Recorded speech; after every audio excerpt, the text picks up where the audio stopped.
Chapter 223. Brother Lu? Brother Roy actually called Lu Qing Brother Lu Brother Lu? Chi Yunfei blinked her eyes and felt a little confused. That's not right. But maybe they were classmates and liked to tease each other? Yes, it must be so. Ding Yanba next to her was also in a daze. He had been in Gushan martial arts school for nearly a month, but he had never seen Brother Roy call others brother. He and cousin Feifei were so close that they could even joke like this. What, Brother Lu? It's so unpleasant. It makes me feel old. Lu Qing smiled and took the cup. He lifted the pot of buckwheat tea on the table and poured 2.5 cups. I heard you got the certificate of amateur first pin. You know I don't drink, so I'll toast you with tea. Congratulations. Qin Rui immediately sat down, took the cup, and clinked it with Lu Cheng's. He raised his head and drank it. He wiped his mouth and smiled brightly. What's there to congratulate? I can't compare with you. My size and strength are all here. As long as I practice diligently enough and proficiently enough and learn something real, amateur first pin is still relatively simple. Alas, it'll be more difficult in the future. Can't compare with you? Chi Yunfei was confused again, and then she found a reason on her own. Brother Roy must mean that amateur first pin couldn't compare with Songqing University's certificate. Ding Yanba, on the other hand, was dumbfounded. Wasn't Brother Roy known for his serious face? Only in front of senior Brother Dai and others, his expression was normal. But now he was smiling so softly, so sincerely, so from the bottom of his heart. Was this the other side of him? It was not like the Brother Roy he knew. Were they close friends? Facing Qin Roy's exclamation, Lu Qing replied jokingly, "Don't be modest, don't fake it. You don't know how many people want to be of amateur first pin but can't get it. In the future, you'll find a way. I'm serious. At the end of April, I thought that you might have gotten the certificate, so I searched online. Damn, I was scared to death. I was so scared that I didn't dare to call to congratulate you. I feel like we're not in the same world anymore." Qin Roy sighed and said with a smile, "How long has it been since then?" "In the blink of an eye. You've exceeded my expectations again." Listening to Qin Roy's rambling, Ding Yanbo rubbed his eyes, suspecting that he had recognized the wrong person. Is this Brother Roy? When did Brother Roy start acting like a 30 or 40-year-old drunkard who likes to nag? He hadn't even drunk it yet? How could he be drunk? While he was looking left and right, Chi Yunfei pulled his clothes and winked at him. Then she said loudly, "They are so busy. No one came to greet them. I'll go and order. Brother Lu Qing, Brother Roy, what do you want to eat?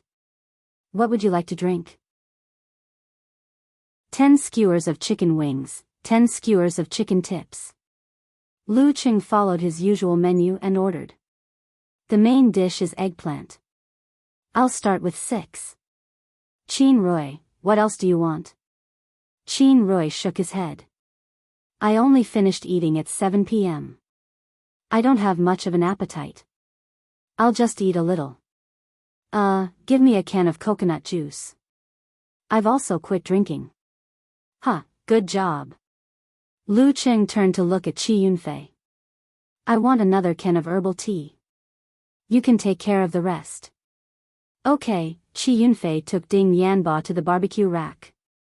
While waiting for the order, she lowered her voice and scolded, "Liar." What liar?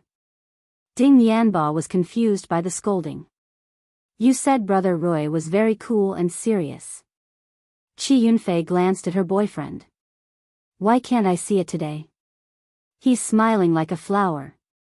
He's so kind and brilliant. Ding Yanba scratched his chin and smiled bitterly. I don't understand.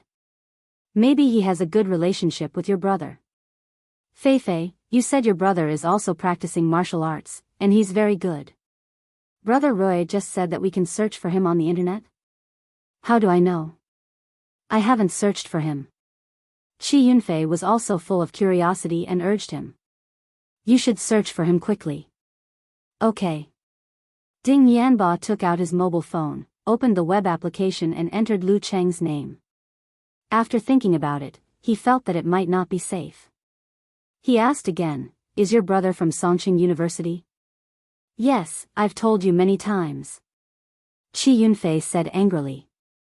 With Lu Cheng, Songqing University, as the keyword, Ding Yanba clicked on the search and refreshed the page. At the top was the encyclopedia introduction. "Hey, someone even edited the encyclopedia for your brother." Ding Yanba clicked on it excitedly and glanced at the editors. He found that they were Eternal Nightfall, Brahman, and Unparalleled Dragon King. Name, Lu Cheng. Age, 19. Height, 1.75 1.77, weight, unknown. School, Songqing University. Rank, Professional 9th Pin. When he saw the words, Professional 9th Pin, Ding Yanba's heart trembled and his wrist shook. He almost threw his mobile phone away. Professional 9th Pin? There was no professional 9th pin in the whole Xioshan martial arts circle. No, the encyclopedia can be edited by anyone. It's not very reliable. Ding Yanba scrolled down the page and saw many photos. He was sure that Lu Cheng was his girlfriend's cousin. At the same time, he also found many links, including fan forums and competition videos. Videos can't lie, right? You can tell at a glance whether it's a special effect or not. Ding Yanba clicked on one and quickly dragged the progress bar. Bang! His phone fell to the ground and hit the floor hard. What's wrong? Qi Yunfei saw her boyfriend's mouth was half open and scared out of his wits. She hurriedly asked. Ding Yanba shuddered and subconsciously bent down to pick up the phone. It was as if the broken bricks and unreasonable arms were still flashing in front of his eyes. He felt as if his soul was being hammered by those unreasonable arms. Too terrible. Too terrible. Is this really Feifei's cousin? What's wrong? Qi Yunfei saw that her boyfriend didn't answer and said more seriously. Ding Yanba handed the mobile phone to her absent-mindedly. You see it yourself, see what? Qi Yunfei's baby fat face was full of suspicion. She took the mobile phone and pressed play again. She kept scrolling. Bang! The poor mobile phone fell to the ground again and broke the tempered film on the surface. Qi Yunfei's mouth was slightly open and her eyes were full of confusion. For her, the shock she received was many times stronger than Ding Yanba. After all, he was her cousin who she often chatted with and often met during the holidays. She took a breath and said with confused eyes, "I may have met a fake brother." The two looked at each other and were both dumbfounded until it was their turn to order. After ordering the skewers and taking coconut juice and herbal tea, the two children returned to their seats in silence. They heard Lu Cheng telling Qin Rui how to improve from amateur first pin to professional 9th pin. It's best to be able to meditate. This can save you years or even more of body refining time. Lu Cheng imitated his master's tone. Think about it. You can only do visualization when you can conceal spirit and qi. All the internal training methods need to be coordinated with visualization. If you don't do this, it will be very hard to rely on the accumulation of tempering over time. Internal training methods were the core of the body refining state. The higher the level, the more it could help the practitioner to quickly reach the physical quality of professional 9th pin and even to the peak of the body refining state. But good, internal training methods were inherited and not common martial arts clubs could have them. Qin Rui nodded thoughtfully. I understand. Without supernatural ability, meditation is the foundation for martial arts to continue to move forward. Speaking of this, he smiled bitterly. But our martial arts club doesn't have internal training methods. This was not an ordinary stance. There will be a way.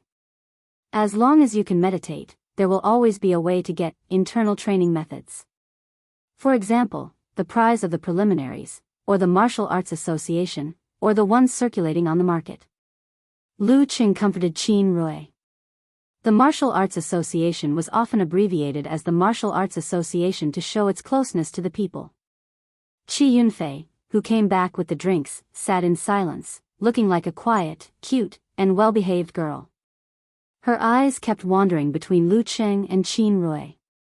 She saw that although her cousin's facial features didn't change, the overall outline was more angular, masculine, and handsome. She didn't look carefully before, but now that she looked at him, brother Lu Qing seemed to have become more handsome and elegant. Lu Qing felt Qi Yunfei's gaze. He touched his face and said with a little worry, "Is there something on my face? Did Ke leave a mark of lip balm on my face again?" No. Qi Yunfei sat upright, more honest than in front of her mother. Ding Yanba was a little scared, not daring to look or speak. Lu Qing took the drink, opened it for Qin Rui and handed it over. He laughed and said, "Here, to you again." Ding Yanba, "I'm sorry to trouble you." He didn't know how to call his cousin's boyfriend. "What are you talking about? I told you I wouldn't bother."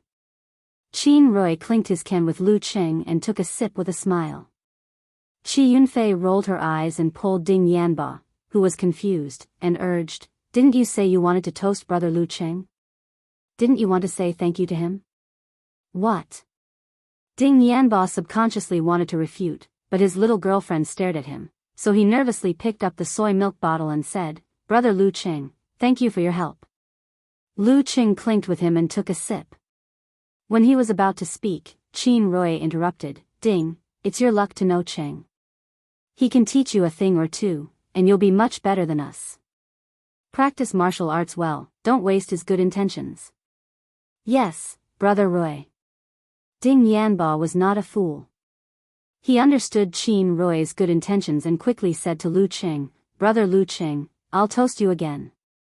This time, he gulped down the entire bottle of soy milk.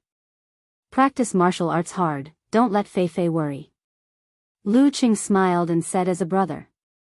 Then he followed the topic and asked, "Qin Rui, is your martial arts club recruiting part-time instructors?"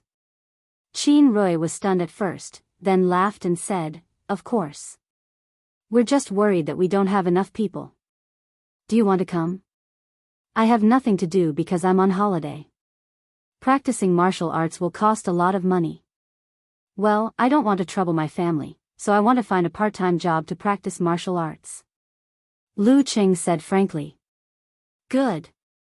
We can't wait to have a master like you part-time." Qin Rui was pleasantly surprised. "You don't know, but every summer, many middle and high school students are sent here by their parents to practice martial arts for 2 months. They don't want anything but to strengthen their bodies. We have 10 to 20 summer classes every year. It's very relaxing. They don't want to be ranked, they just want to train." Chapter 224. This kind of class?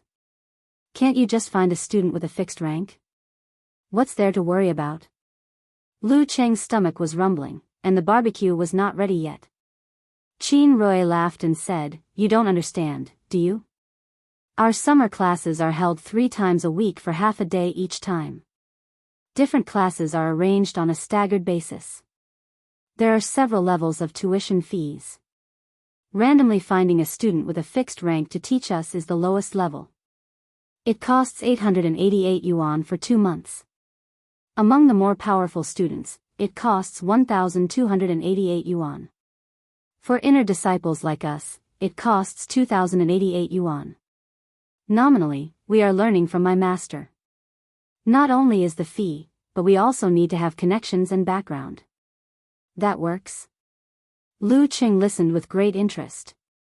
The only discomfort was that his stomach was burning. Although he was more mature than when he first entered the university, he was still in touch with monotonous social classes. There were many things that he did not understand.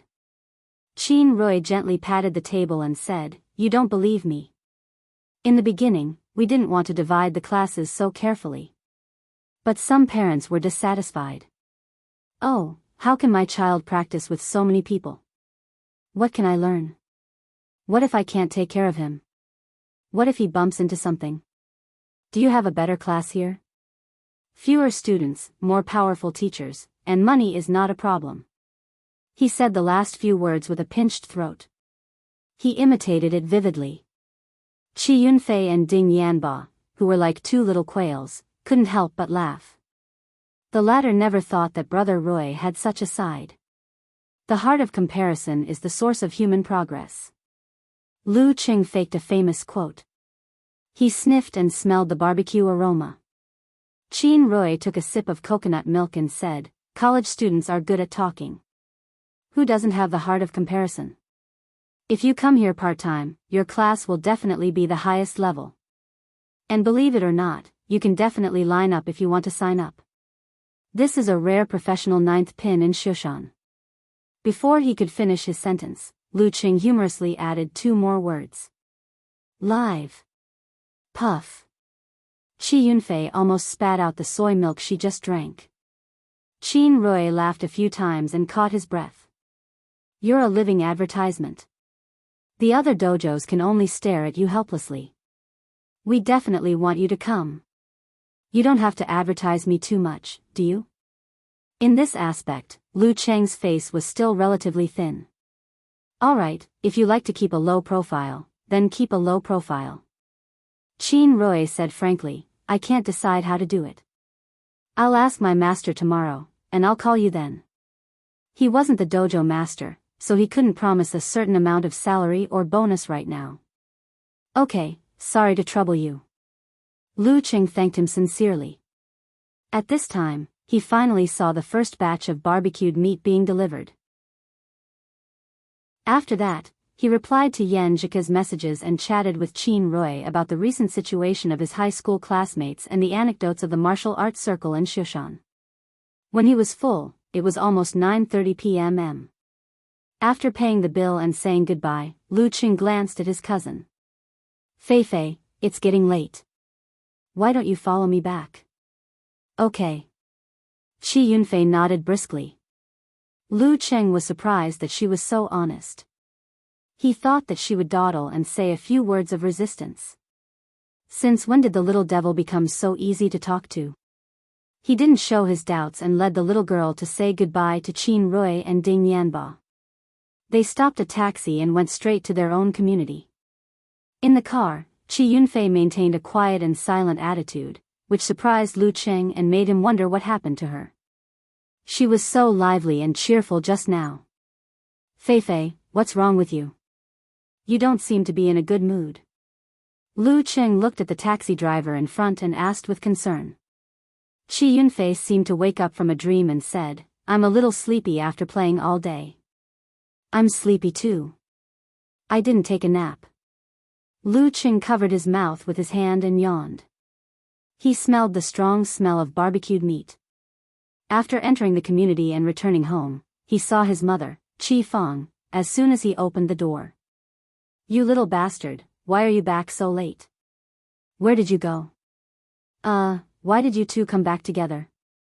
Lu Qing smiled and said, we met on the road. Mom, why didn't you tell me Fei Fei was here when I called you today? Qi Fang laughed and said, I was too busy and forgot. She sniffed and said, you smell like barbecued meat. You came back so late just to eat barbecued meat?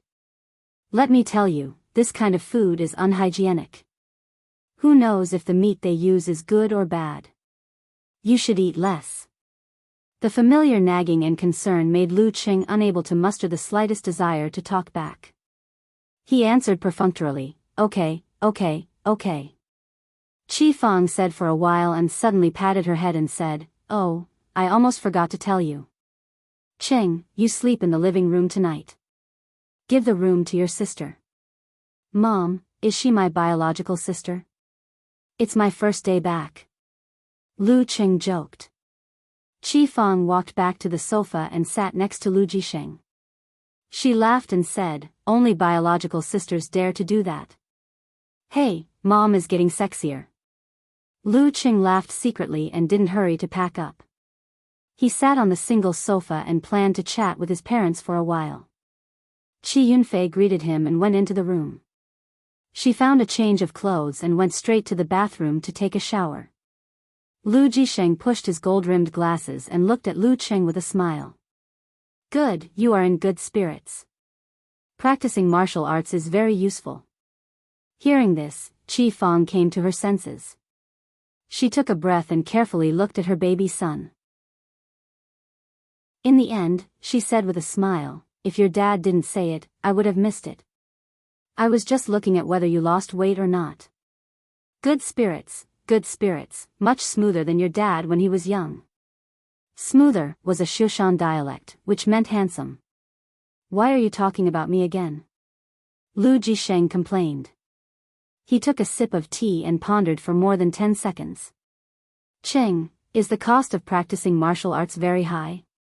If you are short of money, although we are not very rich, we still have some savings." Lu Qing didn't expect his dad to ask about this. He was a little confused and subconsciously asked, "Dad, why do you suddenly ask this?" From the peak of body refining stage to the Dan stage, he would need the help of medicinal decoctions and other things in order to train his martial arts to the finest detail. It was indeed a huge expense, but he had already made plans. Not only had he circled a provincial youth tournament at the end of July and the beginning of August, he had also planned to work part-time at the Gushan Martial Arts School. Together with the more than 20,000 yuan he had left from before, it should be enough. Lu Jisheng smiled bitterly. "Your dad has been a blockhead all his life. He only cares about his own things and doesn't care much about other things. After knowing that you are going to walk the path of martial arts, he wanted to do some research but found that he was useless. He didn't know anything. He could only watch TV and ask the young people in our factory. They all said that there is a threshold from professional 9th pin to professional 8th pin and it will cost a lot of money. I thought that since you called your mom to tell her that you got the professional 9th pin certificate, you should have reached this threshold, right?" Lu Qing had noticed that his parents didn't ask him much about martial arts, so he thought that his family didn't oppose or support his practice of martial arts. Who would have thought that they had been quietly concerned about him, asking about him, and preparing for him? That kind of love was silent without complaint or regret. Phew. He exhaled and forced a smile. "Dad, Mom, don't worry. Didn't I get the prize money from the tournament? I will also work part-time in the martial arts school during the summer vacation. This should be enough for my expenses.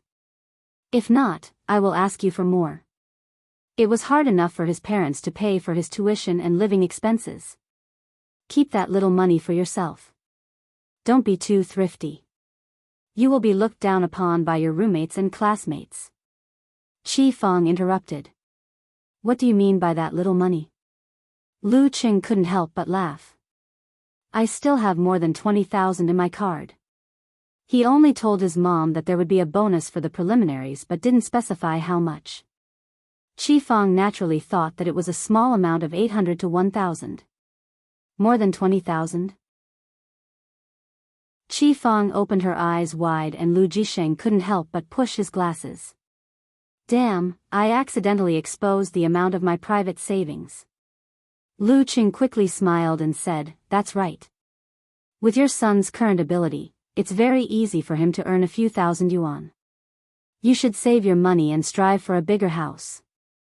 I can't sleep in the living room every time my cousin comes, right?" Qi Fang laughed so hard that her eyes could not be seen. "Look at what you're saying. Aya, this child is capable. Lu Jisheng took another sip of tea and heaved a long sigh. "Your mom was right. You are indeed more capable than I was when I was young." Lu Qing smiled slightly. "This is called the student surpassing the master." His words made the old couple laugh, and the topic changed from martial arts to the past. Qi Yunfei, while drying her medium-length hair, slipped into the room, turned on her tablet, and seriously watched the content that she had searched before she took a shower, Lu Cheng's fighting videos. After watching a video, she couldn't help but look back, as if she couldn't believe that the protagonist in the ring was in the living room. She couldn't believe that that was her own brother. In the living room, Lu Jisheng and Qi Fang knew that their son had to get up early every day to train, so they washed up and went back to their room after 10 o'clock. Lu Qing took out a change of boxers and planned to take a shower and sleep. He just walked 2 steps and remembered that he still had a little cousin at home. He turned back and opened his backpack, taking out the pajamas that Yan Jika gave him. He couldn't run around in boxers in front of a 15 or 16-year-old girl, could he? He was old and still needed to know how to avoid suspicion. He definitely didn't expect that the pajamas she gave him would come in handy at this time. While his thoughts were running wild, he suddenly heard his bedroom door open with a creak. Chi Yunfei stood by the door with a red face and shouted with a smile, "Brother Lu Cheng." "What?" Lu Cheng looked at her with a blank face. "Nothing, just calling you." Chi Yunfei closed the door with a bang, feeling very happy. I have a super powerful brother. Chapter 225. Are you crazy? Lu Cheng was stunned. The corner of his mouth twitched, and he couldn't help but laugh and curse. His head was full of fog. Is this the so-called generation gap? He felt that he couldn't understand what a little girl like Fei Fei was thinking. He shook his head and put the matter behind him. He went into the bathroom and finished washing up. Back in the living room, he turned off the light and lay on the sofa. He covered himself with a thin quilt and picked up his phone out of habit. He entered the chat mode with Yen Jika and felt peaceful and happy, like the moonlight shining in through the window. Poor me, sleeping in the living room on my first day back home. Lu Cheng used the pitiful emoji that his girlfriend liked. One is marked by one's company. I'm rolling on the big bed that I haven't seen for a long time. Yen Jika replied with a snickering emoji. Lu Cheng threw the table emoji and said, "You don't even comfort me." Okay, I'll give you a hug and let you sleep on the bed next time." Yen Jika liked to call herself sister in front of Lu Cheng, although in fact she was almost a year younger. Sleep on the bed? Do you have a sister with you? Lu Cheng took advantage of the opportunity and teased her with a smirk. Yen Jika sent a scolding emoji and said, "Bah, I won't sleep with a big pervert. And just now you provoked me with the picture of roasted eggplant. Isn't this to tempt you? To tempt you to eat with me one day?" Lu Cheng replied with a smile. Yen Jika sent an emoji rubbing its chin and rolling its eyes and said, "What if I want to eat now? I'll go and roast one and send it to you." Lu Cheng tried to suggest. "Forget it, Empress Dowager and my dad are both at home. Wouldn't you be sending a lamb to the tiger's mouth? Besides, it's already 10 o'clock, you should go to bed. You have to get up early tomorrow to train and enter the dance stage as soon as possible. This is the most important thing, understand?" Yen Jika lay on the belly of the big hairy bear and couldn't stop smiling. "Understood. Rest assured, Coach Yen." Lu Cheng replied half jokingly and half seriously. Before he reached the peak of body refining, his brother-in-law had already entered the dance stage and got the certificate of professional 8th pin. Not to mention Peng Liyun, the big devil, there was still a target in front of him to catch up with. Cheng, speaking of morning training, I have a piece of good news and a piece of bad news. Which one do you want to hear first?" Yen Jika sent him an emoji of sitting blankly. "Bad news, we can't train together tomorrow?" Lu Cheng asked sharply. Yen Jika replied, "Yes, and not only tomorrow. Empress Dowager said that she has put weight on and wants to train. She wants me to train with her mother and daughter. We can train together." Not only that, but he also had to hold back his disappointment and comfort the girl. Empress Dowager is so busy. She won't be able to hold on for long. Besides, she and your dad have to go to work. You're not a child anymore. You can't be locked up at home. We have plenty of time to date. Cheng, I thought you would be disappointed." Yen Jika sat up straight and nodded. "Cheng, I thought you would be disappointed. Of course I am. I feel that the beautiful morning I have been looking forward to is not beautiful. But it can't be helped. She is your mother after all."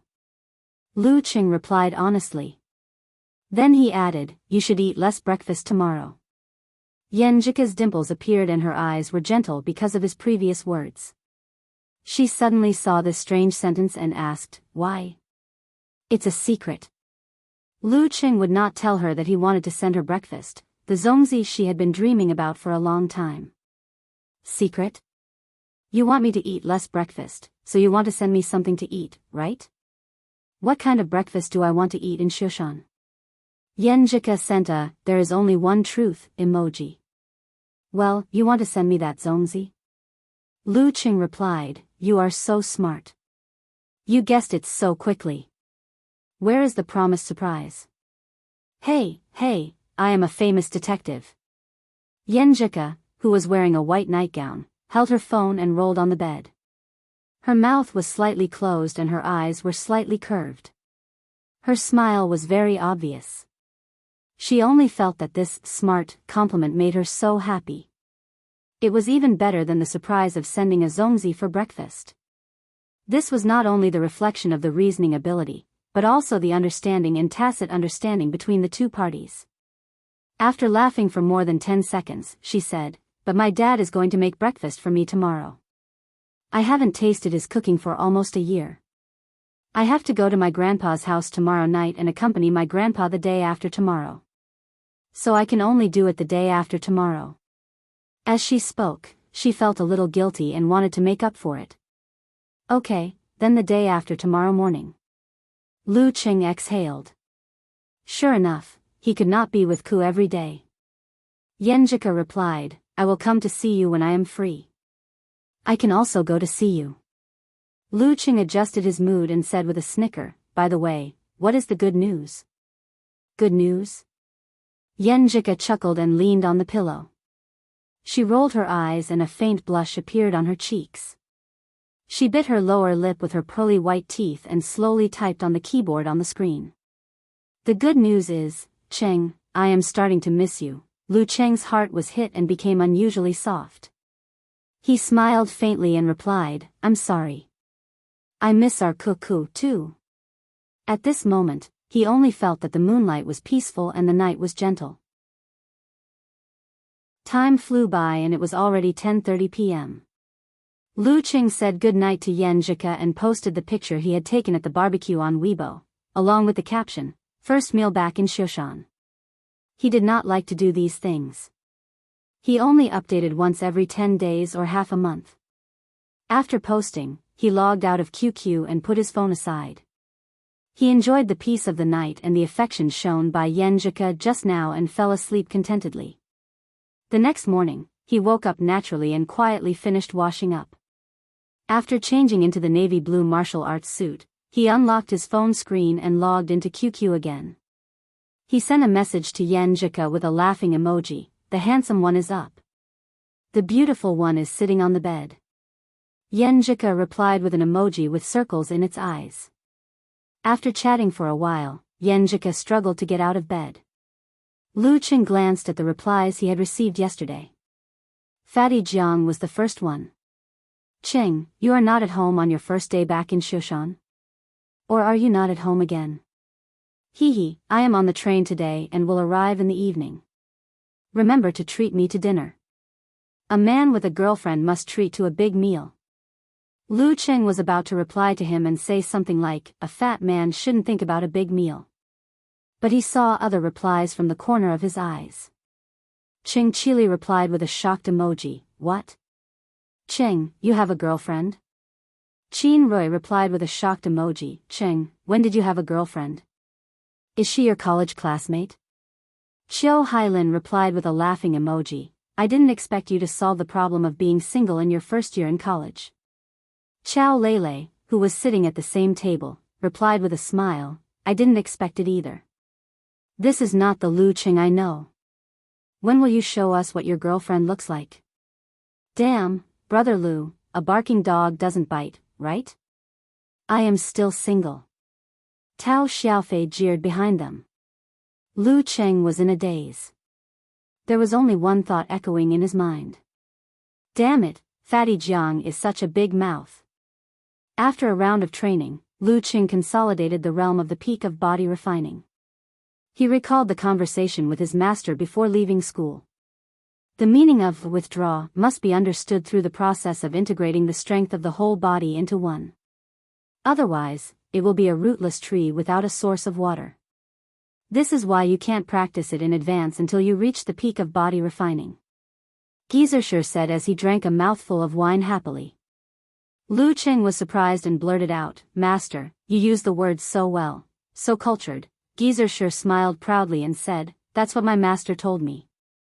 "Hey, little brat, can't you grasp the key point?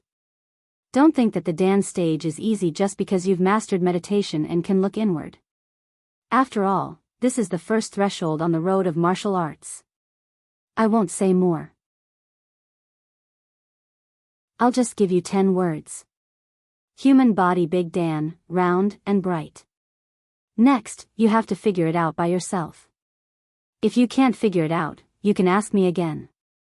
That's it?" Lu Qing felt like he had a fake master. What else do you want? Everyone has their own characteristics and personality. It's not good to rely on your master to pull you along, unless you plan to never surpass your master for the rest of your life. Besides, don't you want to mix in the things of cultivation? I can't teach you everything. From now on, you have to learn to figure it out by yourself. Geezer said seriously, "Anyway, you can call me if you have any questions. But don't expect me to explain everything to you." "Yes, master." Lu Qing nodded thoughtfully. A breeze blew. The morning at the end of June was not hot, but Lu Qing just did the same training as before. He didn't add anything new because he hadn't bought the herbs to make the decoction. He hadn't tried to unify the strength of his whole body. When he finished training and returned home, he had breakfast. Ignoring Qi Yunfei, who slept until noon, he took the decoction list from his master and went straight to the best pharmacy in the city, Jishan Hall. Outside Jishan Hall, Lu Qing was about to enter when he heard his phone ring. He took it out and saw that it was Qin Rui, so he chose to answer. "Hello, Qing. My master is very happy to hear that you want to work part-time." Qin Rui came straight to the point. He said there are 2 ways to work part-time and you can choose. "Well, go ahead," Lu Qing said happily. Qin Rui considered his tone and said, "The first way is to advertise under your name and let you be the head instructor of the martial arts school for 2 months. You won't be paid, but you'll get 30% of the total profit from the summer school." "Qing, to tell you the truth, I'm shocked. I've never seen my master so generous before. You know, we usually have 20 summer school. After deducting the salary, utilities, equipment depreciation and venue wear and tear, the profit for 2 months is at least 1 million. More than 1 million? 30% means at least 300,000? It was the first time that Lu Qing had seen such a large amount of money. He was a little confused and moved. 300,000, this is 300,000. It's enough to buy a house in Shoshan, where the average price is 3,500 per square meter. Is there really such a good thing? Lu Qing resisted the urge to agree and steadied his breathing. What's the second way? The second way, we won't advertise under your name. You'll lead a VIP class, the kind that my master is nominally leading. The tuition fee for 2 months is 5,088. There are 10 people in total. Their tuition fees will all be yours. As for equipment and venue, it doesn't matter. If you see anything wrong with our training, just give us a few pointers." Qin Rui said dutifully, "Besides, there's an individual coaching fee. You can earn it with your own ability. Whatever you can earn is yours." "What's an individual coaching fee?" Lu Qing asked, not quite understanding. "Think about it. Not including the VIP class, the other classes are at least 30 to 50. How can one coach teach them all? He can only teach and watch them as a whole, supervise them to train and correct them from time to time. For some students, this is not enough.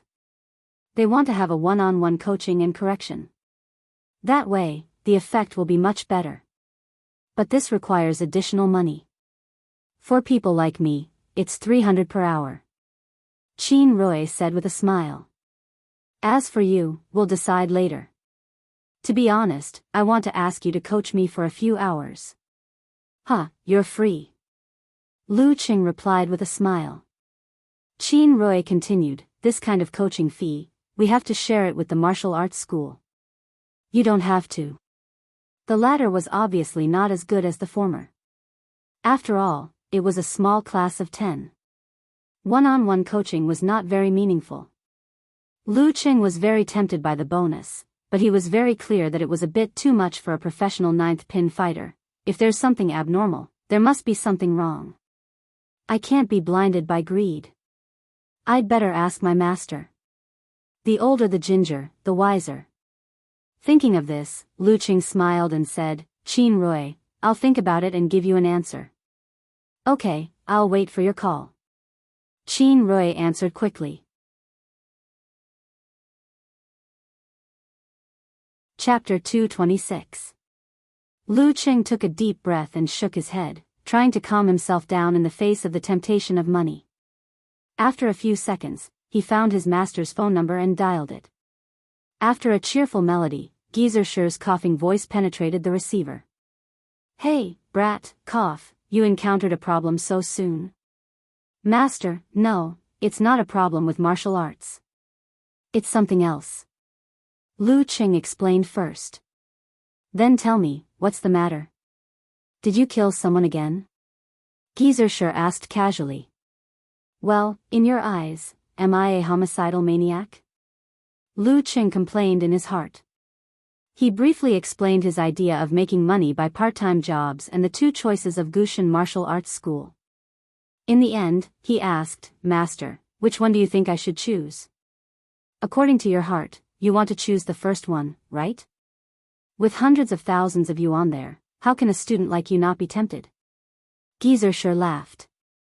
Lu Qing sighed and answered, "I'm tempted, but I feel a little guilty and a little scared. I'm not worth that much money. A normal part-time job of professional ninth pin is only worth about 10,000 yuan a month. Even if it's a scarce resource in Shushan, it's a bit exaggerated to double that amount, not to mention hundreds of thousands for 2 months. There's no such thing as a free lunch. The greater the profit, the greater the risk. At least you're sober." Geysershur laughed. "First, anyone with a discerning eye can see that your overall strength is considered to be in the small group in the body refining stage. Besides, you're still young and haven't practiced martial arts for a long time. You have a lot of potential, so you can't be treated as a normal ninth pin fighter. Of course, your salary and treatment will be different. Second, cough, that martial arts school's first choice is called binding. In the martial arts circle, as long as you agree to let them use your signboard, you have to bear the corresponding responsibility. If you're the kind of person who doesn't want to admit it, it's okay to take hundreds of thousands of yuan. But you're not. You dared to fight to death for an old friend. What's more, you're soft-hearted when you take advantage of others. Cough, when they meet a strong martial arts school, will you help them? If they get into trouble and ask you for help, will you help them?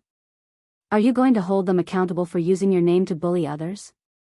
Humans, especially those in the martial world, live for their reputation. It's not that you can't do this kind of thing. Famous martial artists more or less have a similar income. Cough. But you have to polish your eyes and see clearly the other party's background and character before you make a decision. Otherwise, you might be dragged into the water one day and still not know what's going on. Now ask yourself, are you willing to live and die with that dojo for a few 100,000? Of course, this is an exaggeration. Just understand what this old man means. Lu Qing asked himself silently. He thought for a while and said, "I understand, master. I know what to choose. The bigger the shoulders, the bigger the burden. Okay, I'll remind you again. Earning money is important, but the focus should still be on practicing martial arts. Once you improve your strength, you'll have plenty of opportunities to earn big bucks in the future." Geysershur reminded him and hung up the phone. Lu Qing calmed down for a few minutes. He didn't answer Qin Rui directly. Instead, he found Yenjika's phone number and dialed her. Yenjika sat at the table, drinking porridge cooked by her father and eating the refreshing dishes made at home. She chatted with Empress Dowager and others from time to time. She was very happy. At this moment, the phone beside her buzzed and vibrated continuously. She looked at it from the corner of her eyes and subconsciously smiled. Her eyebrows became more relaxed. She was a little happy, but also a little nervous and worried. "I need to answer a call," she explained in a sweet voice. She picked up the phone and walked quickly to the living room. She answered the call and walked up the stairs. "Hello, what's the matter?" Yenjika tried to make her voice calm and rigid. Ji Mingyu looked at her daughter's back and sighed inwardly as she recalled her daughter's unconsciously gentle eyes and uncontrollable smile. "Silly girl, who can you fool with this look?" While thinking, she glanced at her husband who didn't realize it and couldn't help but spit. Only the rough men would be able to fool them. "Humph, your little princess is about to be taken away, and you don't even realize it." Lu Qing sensed something wrong in Yenjika's tone, so he smiled and said, "Are your parents here?" Yenjika went upstairs like a whirlwind and entered her room. She leaned against the door and said with a smile, "No, they are not here." "That's good. I have something to ask Coach Yen." Lu Qing walked a few steps to the side so that he wouldn't block the door of Jishan Hall. Yenjika's sweet dimples appeared. She said with a smile, "Go ahead. I'll give you some advice." Judging from Cheng's tone, it shouldn't be a bad thing. "Cool, didn't I say that I wanted to work part-time in the martial arts club? I asked Qin Roy for help. His master welcomes me very much." Lu Qing told the whole thing to his girlfriend. Yenjika listened attentively with a smile on her face. She liked Lu Cheng's habit of discussing with her in advance. It made her feel a deep sense of participation and companionship. She also knew that Lu Cheng was not a person without his own opinion. On the contrary, he was very decisive at critical moments and could be relied on. "I think Coach sure is right. Cheng, you don't have to be so involved with the martial arts club in Shushan." Yenjika chose her words carefully. "I heard from Uncle Xing and my mother that martial arts clubs in small places like Shushan are more or less related to the underworld. It's easy for you to get involved with them. My father likes to read some ancient books. His favorite saying is that there are some things to do and some things not to do." Lu Qing originally wanted to find out the background of Gushan Martial Arts Club through Yenjika. After hearing her words, he became more determined and no longer hesitated. "Well, I'll listen to Coach Yen and choose the second option. My father-in-law seems to be very meaningful." "Well, this is different from praising my master." Yenjika chuckled and was very satisfied. She asked, "Did you buy the herbs?" "In front of the pharmacy." Lu Qing laughed. "Which pharmacy?" Yenjika rolled her eyes and asked with a smile. "Jishan Pharmacy. It's said to be the best pharmacy in Shushan. The ingredients are all authentic." Lu Cheng was happy to chat with his girlfriend. Yenjika pursed her lips and smiled. "I can guarantee that. Don't you think it sounds familiar?" "Why does it sound familiar?" Lu Cheng was confused. Yenjika snorted. "Have you forgotten? Empress Dowager's surname is Ji. I only know that Empress Dowager is called Empress Dowager." Lu Cheng joked. "What a coincidence. I can't believe I'm in a pharmacy under Empress Dowager's name." Yenjika was afraid that Lu Cheng would feel inferior, so she quickly explained, "My father is a poor doctor. When Empress Dowager came to Shushan, she had nothing to do, so she worked part-time as a private trainer and tried to start a business. After a long time of hard work, the company grew up little by little. When I was young, I lived in the family compound. It was much more lively than it is now. I met uncles and aunties on the street and everyone wanted to pinch my face. It's like my neighborhood." Lu Cheng had expected his girlfriend's family background. He didn't care about it now and smiled. "I thought you were sick when you were young. You didn't have any fat on your face." "I still have some baby fat," Yenjika answered shyly. She felt that her boyfriend didn't have any grudges and was still confident. When a couple in love started chatting, they could talk nonsense for a long time. When Ji Mingyu urged Yenjika to leave, she reluctantly said goodbye to Lu Cheng. She spent the morning with her parents and the afternoon with her grandfather in Jinkei County, which was part of Shushan. Lu Qing held the hot phone and called Qin Rui back without hesitation. Qing, have you made up your mind? Qin Rui asked happily. His classmate worked part-time in the martial arts club as a powerful professional ninth pin fighter, which made him look good in front of his seniors and juniors. Yeah, I just called my master. He said that I haven't finished my apprenticeship yet, so I can't make my own name and carry my own signboard. You know, in the martial arts circle, we have to respect our masters. Lu Qing pushed all the responsibility to his master. After saying this, he felt a little lost. 300,000 yuan. His dad worked hard for most of his life and didn't even save that much money, forget it. In life, there are things to do and things not to do. Got it, got it. Qin Rui agreed. So you chose the VIP class? I'll tell my master now. Hey, Cheng, you're so strong, but you still haven't finished your apprenticeship? Your master is so strict. You have to reach the Dan stage to finish your apprenticeship. Thinking back, one could imagine how awesome Lu Cheng's master was. Probably. Lu Qing answered blankly. He didn't know when he would finish his apprenticeship. Dan stage? High-rank Dan stage? Or even physical invulnerability? After waiting for a few minutes, Qin Rui called back and said with a smile, "My master said no problem. When are you free today? Can you come over and finalize this matter?" Okay, I'll come over in an hour. Lu Qing exhaled, relieved that the matter had been settled. He hung up the phone and entered the Jishan Hall. According to the weight of the 7 posts, he bought bags of herbs and spent more than 1,700 yuan. 1 week's worth of herbs will cost more than 1,700 yuan. In 2 months, it'll be 15,000. Lu Qing did a rough calculation and was tongue-tied. He felt that the cost of breaking through to the Dan stage was not small. And this was under the premise that he could train his whole body's strength to be as one in 2 months.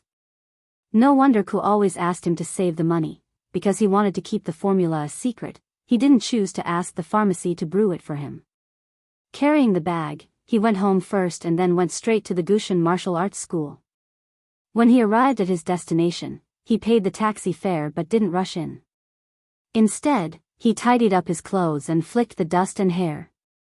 After today, he would go in and out as a coach. He had to pay attention to his image. Chapter 227. The Gushan Martial Arts School was located near the new business district of Shushan. It had a quiet and elegant environment, and it had an old 3-story building. Lu Qing tidied up his appearance, walked through the trees, and opened the door. He found Qin Rui waiting for him at the front desk. "You're early." He greeted him happily. Lu Qing patted his arm and joked, "I'm not familiar with Shushan. I can't even estimate the time of the bus ride." Huh, Shushan changes every half a year. Everywhere is being renovated.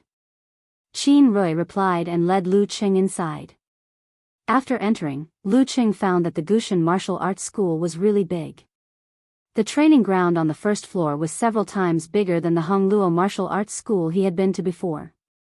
It was cleverly designed and divided into 7 or 8 areas. Some areas were noisy and crowded, while others only had 11 or 12 people practicing martial arts seriously. Noticing Lu Cheng's gaze, Qin Rui introduced with a smile, "Isn't it big? My master always says that this place is his proudest and most regrettable place." Proudest and most regrettable place? Lu Qing asked. Qin Rui pointed at the training ground and said, "This used to be the workers' club of the 3-machine factory. It was sold during hard times and was bought by my master who was looking for a place to open a martial arts school. That was many years ago, and there was no concept of housing prices. But my master spent most of his savings to buy the equipment. He really borrowed a lot of money. But now, look at the surrounding housing prices. They have increased by more than 10 times. It's the most valuable and best asset of our martial arts school. So that's what he's proud of." Lu Qing couldn't help laughing. He didn't think about it at all. Who would have thought that the proudest thing of a martial arts school was real estate investment? He asked curiously, then why is it the most regrettable place? Qin Rui couldn't help but laugh. At that time, my master was still young and full of ambition. He wondered if he should leave Shoshan and open a martial arts club in Gaofen. Later, when he had the opportunity to buy such a big house, he gave it up. A professional ninth pin martial arts club could only make a splash in Gaofen. He would be suppressed by others even if he raised his head. It was better for him to stay in Shoshan and be a local tyrant. Now, thinking about the housing prices in Gaofen, my master talks about it every day and every month. Not to mention buying a house in Gaofen, a decent martial arts school is enough. Even the demolition alone is enough to make him not to worry for the rest of his life. Why is it always about the appreciation of the house? Is this something that a martial arts school should pay attention to? Lu Qing couldn't help but laugh. After turning a corner and walking a few steps, Qin Rui led him up the stairs and all the way to the third floor. The lighting here was rather dim, with long corridors and doors. Qin Rui didn't explain much. He looked a little nervous and solemn. He strode to the innermost part of the room and knocked on the door gently and rhythmically. Knock, knock, knock. Knock, knock, knock. After 2 knocks, a slightly hoarse voice came from the inside. Come in. Qin Rui unlocked the door and pushed it in, allowing Lu Qing to see the scene inside. The window was big and the sun was shining brightly. The table and chairs were carved from mahogany. Steam was rising from the tea set. Chu Weikai, with his deep wrinkles and sharp eyes, had already stood up and welcomed Lu Qing with a chuckle. Seeing you in person is better than hearing about you. Young friend, you are full of spirit and vigor. You really brighten my eyes. Qin Rui and Lin Feng have been praising you in front of this old man. I didn't believe them at first, but they showed me the videos of your recent matches. Wow, a young hero. Shoshan has never had a mighty one in the physical invulnerability stage in its history. Maybe you can make up for it. He spoke like an old-fashioned Jianghu man. Lu Qing had originally thought that he could handle such situations calmly. However, after being praised by such an experienced Jianghu veteran, he suddenly felt a little helpless and did not know how to respond. He could only say modestly, "You're too kind." After exchanging a few pleasantries, Chu Wei let Lu Qing sit in the guest seat. He poured himself a cup of kung fu tea and said with a smile, Qin Rui has already conveyed your intentions. This old man can understand your master's mentality very well. If these unworthy disciples of mine go out, I will definitely warn them again and again to not let them use the signboard recklessly before they achieve anything. Qin Rui and Dai Linfeng didn't sit down. Instead, they stood on either side of Chu Weikai. It was obvious that the master-disciple relationship in Gushan Martial Arts School was more old-fashioned and solemn, unlike Lu Qing, who often joked with Geezer Shi and sometimes even made fun of him. Of course, the main reason for this was that Geezer Shi himself was not serious. Without waiting for Lu Qing to answer, Chu Weikai picked up the Yixing clay teapot and poured him a cup of fragrant tea. Try it. This is the Mongolian wild mountain tea that I asked someone to bring back. It's not worse than Ningshui's Maojian green tea.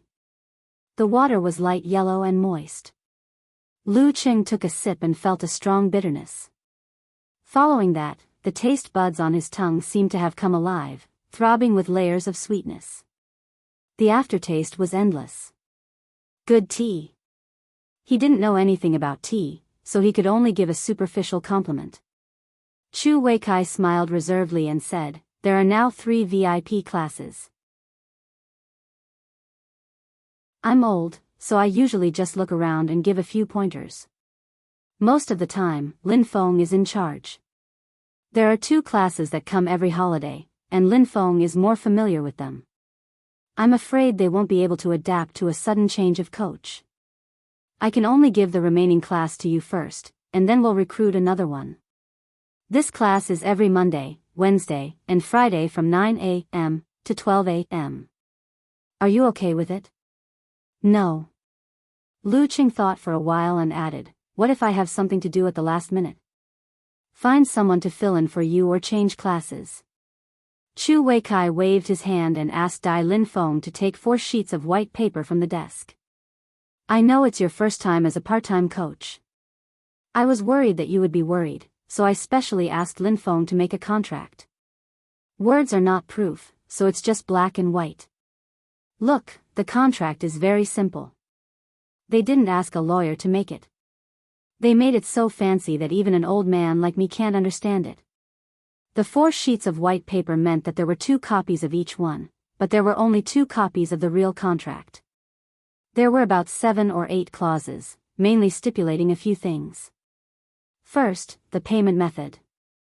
Before starting the part-time job, Lu Qing would be paid 10,000 yuan, 20,000 yuan at the end of July, and the rest would be paid on the day of the summer break. Second, there would be no commission for individual coaching fees. Third, Lu Qing would be responsible for any problems caused by physical punishment. Lu Qing looked carefully. After confirming that there was nothing ambiguous, he smiled and said, I have no problem with it. Okay, let's just sign it. Chu Weikai asked Dai Lin Feng to bring him a fountain pen and said self-deprecatingly, at my age, a fountain pen is more comfortable. I'm not used to you young people's signature pens and ballpoint pens. After a few swipes, the 2 finished signing and kept 1 copy each. Lu Qing wrote down his card number on another sheet of paper. Welcome to our martial arts club. When you become famous, we'll be proud of you too. Chu Weikai shook Lu Cheng's hands and formally expressed his welcome. In the end, he reminded him, those kids are here to strengthen their bodies and learn some self-defense moves. Don't be too strict. Let them rest when they need to, in case something bad happens to them. Okay. Lu Qing agreed happily. He wasn't an inexperienced person. During the martial arts lessons, the special training members would often help the lazy geezer sure to teach them in groups. Most of the students who joined the martial arts club only wanted to strengthen their bodies and learn some self-defense moves. Come directly on Monday. Chu Weikai turned to look at his disciple. Qin Rui, show Lu Qing around and familiarize him with the place. Yes, master. Qin Rui exhaled and looked at ease. After the 2 left and the door closed, Dai Lin Feng frowned slightly and said, Master, there's no need to be so attentive. He obviously wants to keep a distance from us. Chu Weikai laughed and said, You're still too young. The most important thing for a person to succeed is to learn how to read people. You know who to keep a distance from, who to befriend, and who to befriend. Sigh, I only understood this after I turned 40. Otherwise, how could I be trapped in Shoshan? The 3rd floor is our lounge, locker room, office, and strength training gymnasium for inner disciples. The 2nd floor has 2 practice fields and 3 large strength training gymnasiums. When it's usually empty, we'll use a part of it as a gym. When summer classes start, we'll have to rotate according to time. But you don't have to worry about the VIP class. You can directly use the strength training gymnasium on the 3rd floor. The individual instruction is also there. Qin Rui introduced the layout and facilities of the martial arts club to Lu Qing. When the 2 passed by a practice field, they suddenly heard a surprised shout, Brother Lu Qing. Lu Qing looked over and found that it was his cousin's boyfriend, Ding Yanba. He was a long-term student and was walking and standing with 7 or 8 other people. Practice hard. Lu Qing smiled and encouraged him. Qin Rui put on a serious face and corrected the irregular movements of several students. This was the group he was in charge of. When the 2 were far away, a student asked Ding Yanba in a low voice, Ding Ding, who is that? Do you know him? He looks like he's very good at fighting. Although they didn't know that this was a sign of a certain level of body refining, they could still feel Lu Cheng's fierceness and toughness. They felt that he didn't look weak at all when standing next to Qin Rui, who was more than 1.9 meters tall. Hey, it's me, it's my cousin. Ding Yanba was thick-skinned and pretended to be a relative. He's Brother Roy's classmate. Brother Roy specially invited him to teach the VIP class. Really? Several students were surprised. That was the VIP class that the master was in charge of. Of course, why would I lie to you? You'll know in a few days.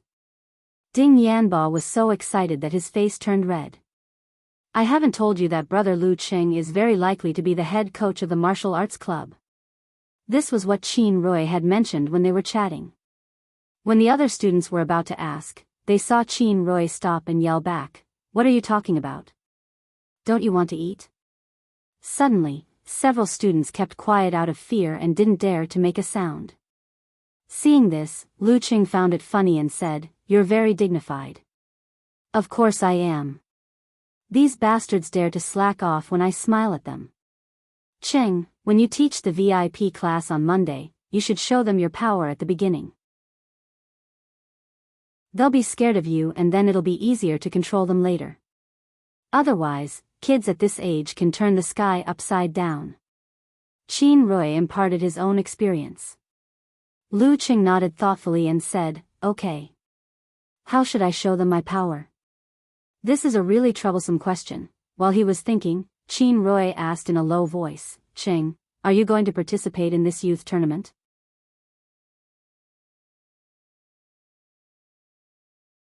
Chapter 228. Lu Qing was still thinking about how to show off his power. He wondered if he should bring a rock over and smash it with a single whip in front of those kids. However, he also felt that it would be too deliberate, too forced, too pretentious, and too ungraceful of a master. While thinking, he heard Qin Rui's question. He was stunned for a few seconds before he recovered. "I'm going to participate, but I don't know if I can register." The full name of the youth tournament was the Third Youth Champion Tournament of Xing Province. It was held once every 3 years. The registration requirement was to be a martial artist under the age of 26 from the province. Because of the saying, if you can't achieve physical invulnerability by the age of 30, you'll never be able to achieve physical invulnerability. Lu Cheng's age definitely met the requirements, but the problem was that his household registration had been moved to Songqing University, where he participated in the ranking event. It was still a question whether he could be considered a martial artist from the province. This made him a little uncertain. He considered asking his master for help if he really couldn't get in. "Anyway, the address on my ID card is still Shushan City." Registration? Qin Rui was confused. He, who had never gone to college, couldn't imagine how Cheng, who was born and raised in this place, wasn't a martial artist from his province. Until Lu Qing explained it to him, he suddenly understood. He laughed and said, "Don't worry, it's simple. If you can't register yourself, you can go through our martial arts club. Didn't you read the supplementary rules?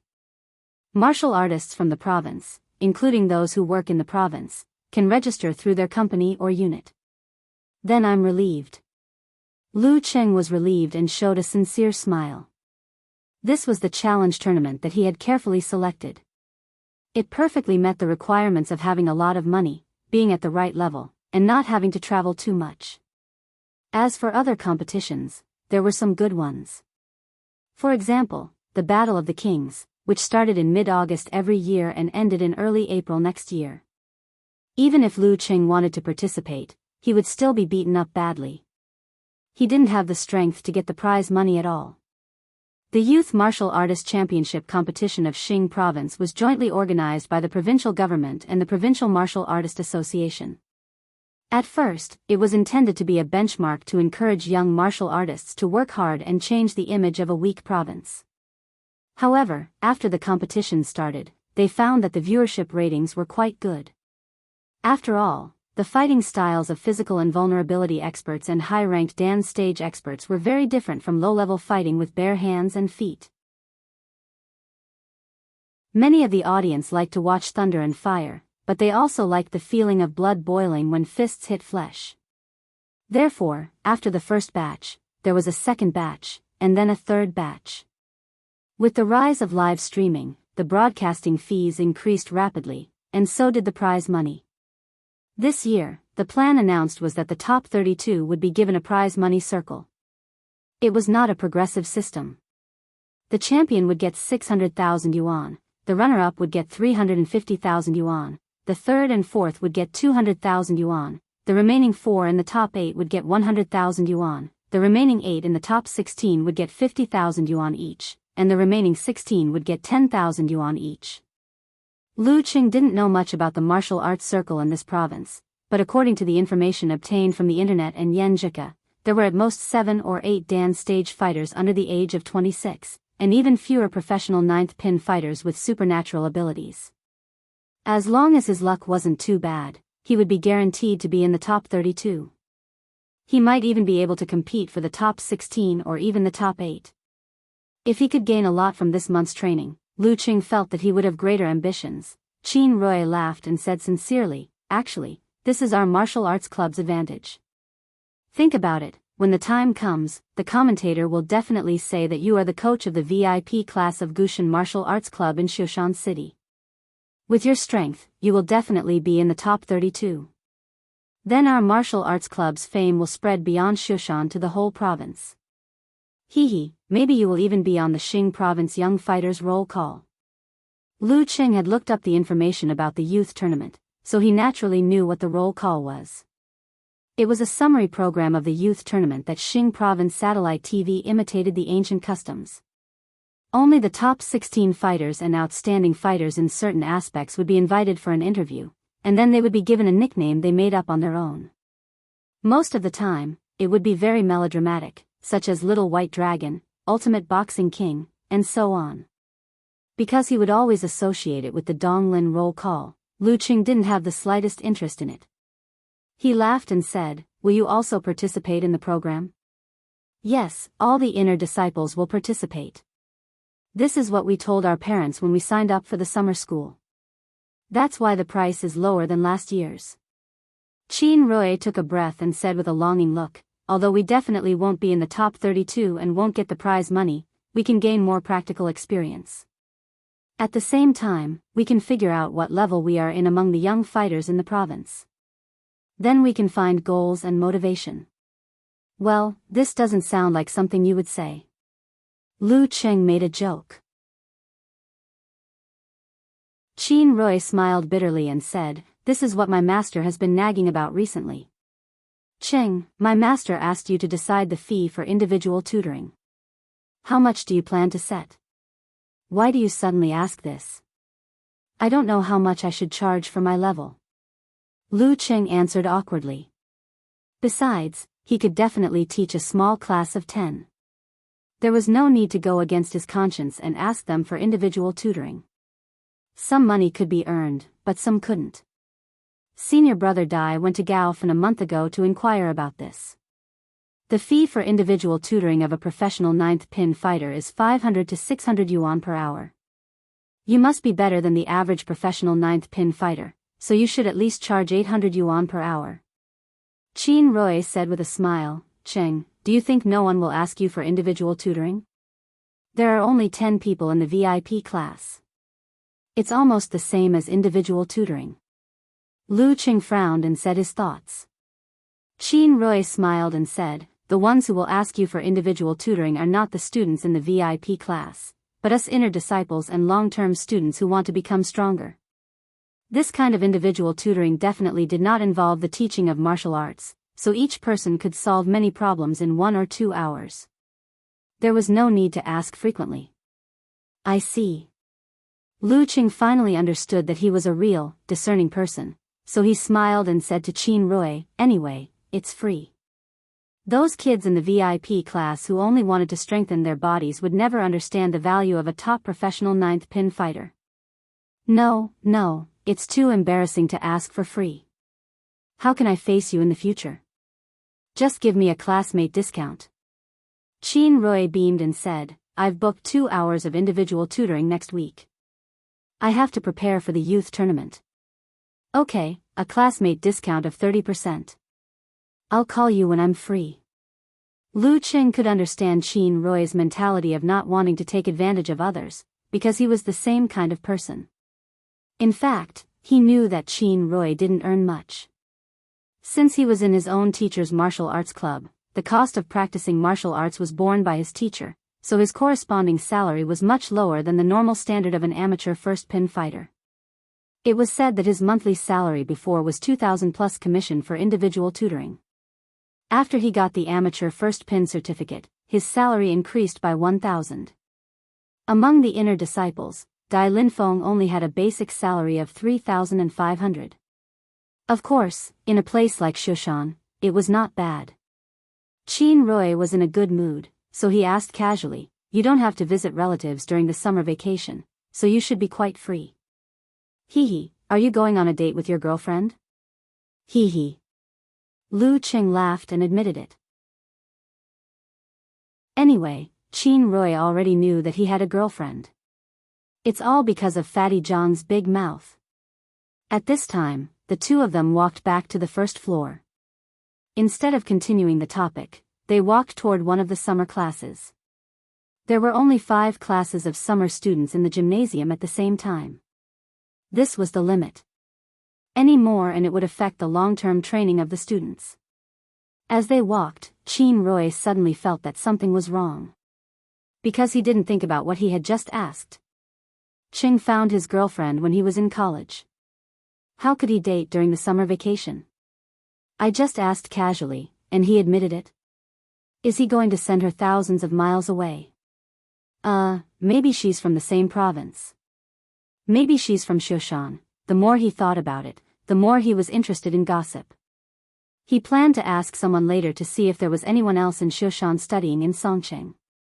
Su Rongfei, the inner disciple, looked helplessly at the summer class students who were all over the place in the horse stance. He put on a stern face and was about to lecture them when he suddenly saw Qin Rui walking over with a young man in a slim t-shirt. The more he looked at him, the more familiar he felt this young man was. Then he remembered what senior brother Dai had said before. Qin Rui's classmate, Lu Qing, was going to work part-time here. All of a sudden, he seemed to have returned to the morning of the first day of the new year, to that bloody and terrifying scene. He saw the insufferably arrogant man in black training clothes softly fall to the ground, and he saw the young man who still had some remnants of youth standing upright. Yet now, he had already shed his immaturity and was no longer a youth. He slowly walked in front of her. Su Rongfei subconsciously straightened his body and greeted him respectfully. "Brother Qing, just call me Lu Qing." Lu Qing said with a smile. "You call me Brother Lu better than Brother Qing. Don't you know the 2D world?" As he spoke, he glanced at the 30 boys and girls who were brimming with childishness. He felt their excitement for the first time. Practicing martial arts was still a barbaric thing for the kids. Before the hardships, it would be full of fun. After exchanging a few pleasantries, Lu Qing, Qin Rui, and Su Rongfei greeted each other and continued to walk around the training ground on the first floor. Looking at their backs, a girl asked curiously, "Coach Su, who is that? I didn't see him in the registration book before." The registration book would list the coaches in charge of each class. The strong ones would be described in detail, while the ordinary ones would be described in brief. The applicants were allowed to choose which class to join until they were full. Su Rongfei thought about Dai Linfeng's words and sighed. He's the new coach of the VIP class. Wow, the VIP class. The students in the class of 30 expressed their admiration and yearning. That's the martial arts class personally taught by the dojo master. That big brother who looked so strong just now was on the same level as the dojo master. After walking around the martial arts school, Qin Rui sent Lu Qing off. When they waved goodbye, they saw Chu Weikai leading Dai Linfeng out in a hurry. "Chairman Wei invited us over. Are you interested in joining us?" Chu Weikai stopped in front of Lu Qing and asked politely. "No, thanks." Lu Qing declined the invitation. "Then we'll go first." Chu Weikai didn't waste time and went straight to the parking lot with Dai Linfeng. Qin Rui walked to Lu Qing's side and said with a smile, "It's probably about the preliminaries again." Lu Qing nodded. He had a rough idea of what was going on. Qin Rui continued, "Previously, a few teams from Shushan were eliminated in the group stage. Chairman Wei has a rough idea of our standards. He plans to select 5 to 6 fighters from a few big martial arts schools and invite 1 or 2 locally born professional 9th pin fighters to undergo special training for half a year. It's said that not only will they be provided with funds, they will also be provided with internal training methods and a good coach. It's not like you don't have a chance if you work hard. After all, you're already of amateur first pin. Lu Qing saw the envy on Qin Rui's face and comforted him. I'll try my best. Qin Rui took a deep breath and smiled. During this time, Chairman Wei has been inviting a few locally born professional 9th pin fighters to come back for a discussion. Today, it's most likely because of this matter. In my opinion, the most suitable coach is here. Cheng, with your strength, won't you be able to defeat them? Me? I don't have the time. Lu Qing shook his head. If everything went well, when the preliminaries were in full swing next year, he would be on his way to the National University Martial Arts competition.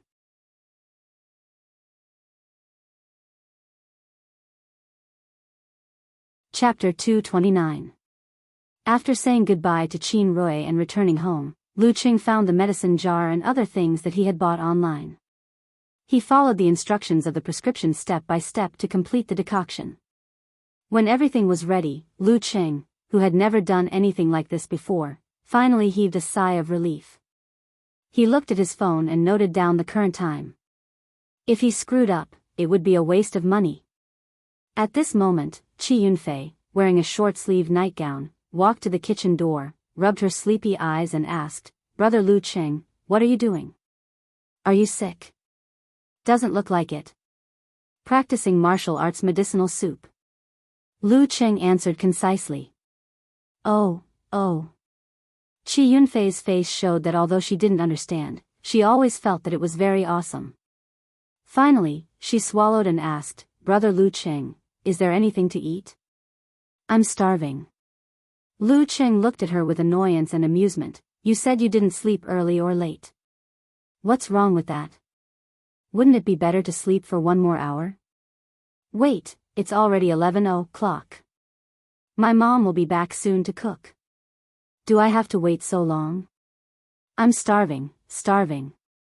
Qi Yunfei pouted and said with grievance. Listening to her voice and feeling her tone, Lu Qing suddenly thought of the crying expression on her face. He laughed and said, "Don't you have a lot of snacks? They can't fill my stomach." "Humph, if your girlfriend is hungry, you definitely won't have such an attitude." Qi Yunfei pouted and said. Lu Qing was stunned. "Why do you say that?" Qi Yunfei quickly turned from anger to joy and said with a smile, "Yesterday when we were eating barbecue, your expression when you took the photo and sent the message was so gentle that I could pinch water out of it. I thought of a word, spoiling smile." Lu Qing's mind suddenly showed the classic expression of Shiba Inu. His mouth twitched and said, "Where did you learn this word?" "In a novel." Qi Yunfei answered firmly. Then she asked curiously, "What would you do if your girlfriend was hungry?" Lu Qing thought for a moment and said with a smile, "I'll treat her to my well-honed egg fried rice. If there's anything else she wants to eat, she can order it. If not, I'll hurry out and buy it for her. As for you, well, there's a box at the corner of the table. There are a few boxes of instant noodles in it." His mother had a strange hobby. She liked to keep a box of instant noodles at home, but she didn't eat them herself. He didn't know why. You value a girl over a girl. Qi Yunfei looked as if she had suffered a blow. Isn't this too clear? Your girlfriend is treated so well, and I'm only fit to eat instant noodles? Lu Qing thought for a moment and answered seriously, "Yes." Wasn't that obvious? Of course his girlfriend was more important than his sister. Qi Yunfei covered her face and left the kitchen. She walked to the table and said loudly after a few seconds, "Braised beef noodles. I hate this the most. Brother Lu Qing, don't you have any other flavors?" "No. Just put up with it. It's time to eat." Lu Qing answered coldly. He took a photo of the medicine pot sitting on the fire with his mobile phone and sent it to Yenjika. He shared with her his first experience of decocting medicinal materials. When time passed and everything was done, he mixed the two decoctions together and filled a big bowl. He took a photo again and sent it to Yenjika with a snickering emoji. It's a black bowl. Will I be poisoned? Yenjika replied, do you need mouth-to-mouth resuscitation? Hey, you've learned to flirt with me? No, I'm poisoned. Hurry up and give me mouth-to-mouth resuscitation. Lu Qing replied with a smile. Yenjika sent a proud emoji. I didn't say it was me. My dad used to take this as an elective. He's very good at it. Then forget it. Lu Qing replied with an emoji of looking blankly at the sky. He was tricked by Yenjika again. Yenjika sent an emoji of laughing. Who told you to always think the wrong way?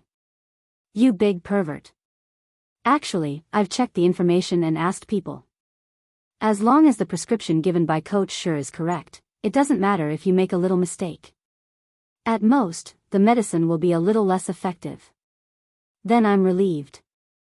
I'll drink a bowl and try it later. Lu Qing took out another 2 bowls and divided the decoction into 2 portions. He would drink 1 portion later and the other portion tomorrow morning. His master had said that the decoction could be kept cold in the refrigerator. In the future, he would drink a bowl before morning training and another half an hour after breakfast. He didn't intend to reduce the intensity of his summer training. In addition to morning training, he also planned to have 2 hours of special training in the morning. He could also use the strength training gym of the martial arts school during his part-time work. Of course, this was summer. He could change the schedule if he wanted to, but the total amount would remain the same.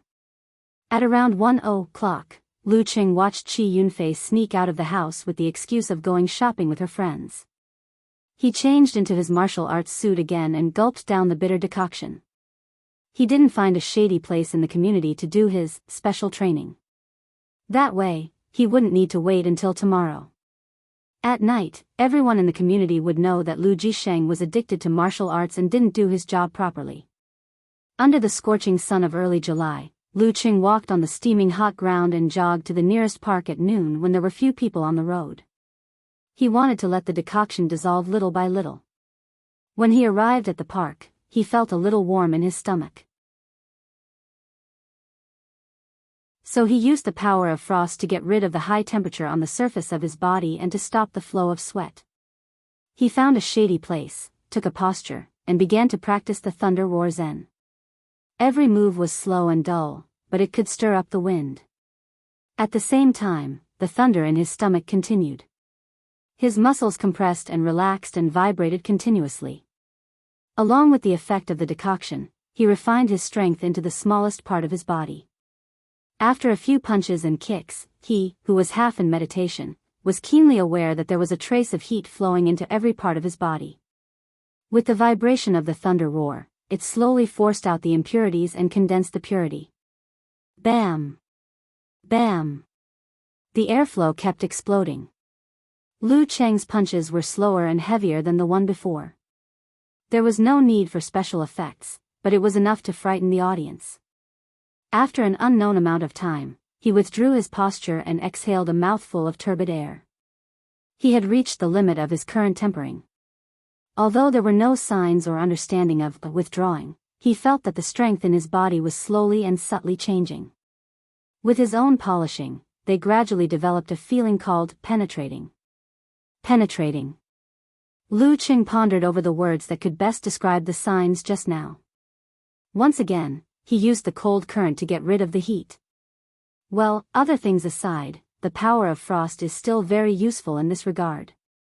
I, Lu Qing, am a walking air conditioner. While his thoughts were running wild, he suddenly heard the phone in his pocket ring. He took it out and saw that it was a call from Director Xing Qinggu. Hello, Uncle Xing. Lu Qing vaguely guessed what was going on. Director Xing laughed and said, Are you on vacation? Have you returned to Shushan? I just arrived yesterday. Lu Qing answered honestly.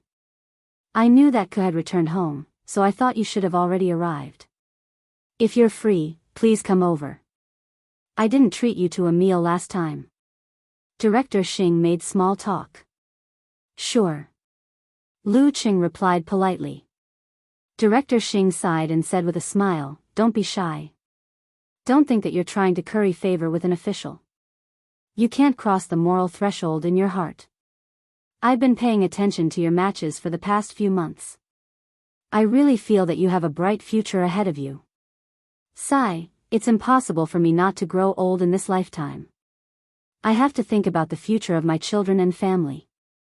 It's a good thing for me to get to know a young talent like you, a very good thing. Hee hee, don't you feel better now that you think about it?"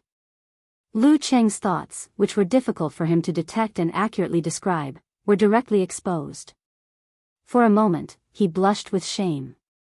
I don't have such thoughts. I sincerely treat you as an uncle." Uncle Xing's style of speaking was really like his personality, straightforward and direct. "That's good. Back to business. Wang Su's case will be heard next Friday afternoon. As a secret witness, you have to attend. Don't worry, there won't be any outsiders. I guarantee your safety.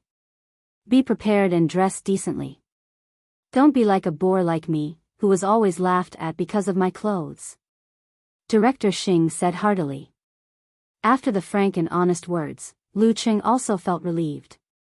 He smiled and said, "Okay." Was Wang Su's case finally coming to an end? After today's training, Qin Rui returned home and lay on his bed.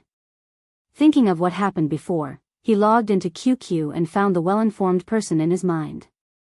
"Fatty Jiang, are you there? Can I ask you something?" Jiang Fei had just woken up on the train and replied in boredom, "What's the matter?"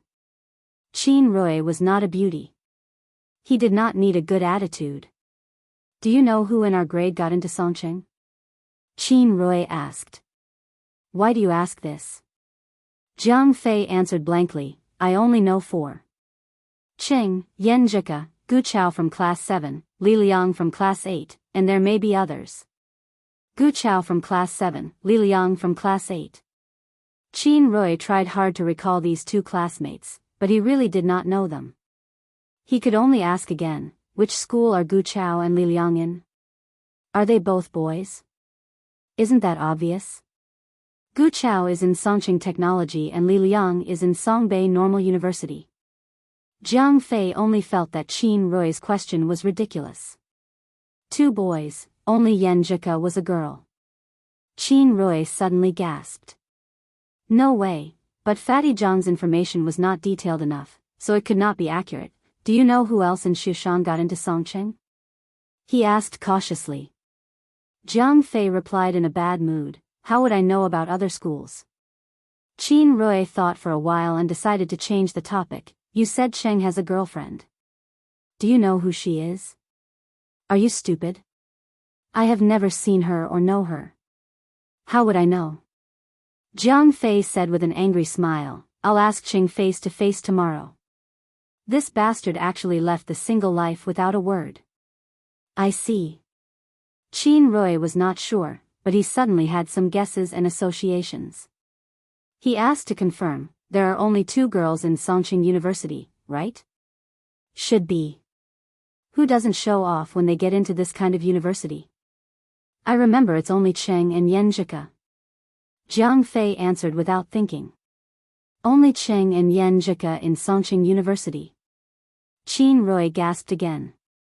It can't be. In her own bedroom in her grandfather's house, Yan Zhika was holding her phone and rolling around. Then she took out the ring on her necklace and sighed faintly. "I haven't seen Cheng for a day."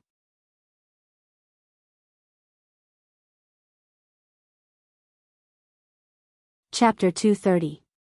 Because Yan Zhika was asked by her grandparents to stay in Jingkai County for a few more days, Lu Qing could only continue his single life.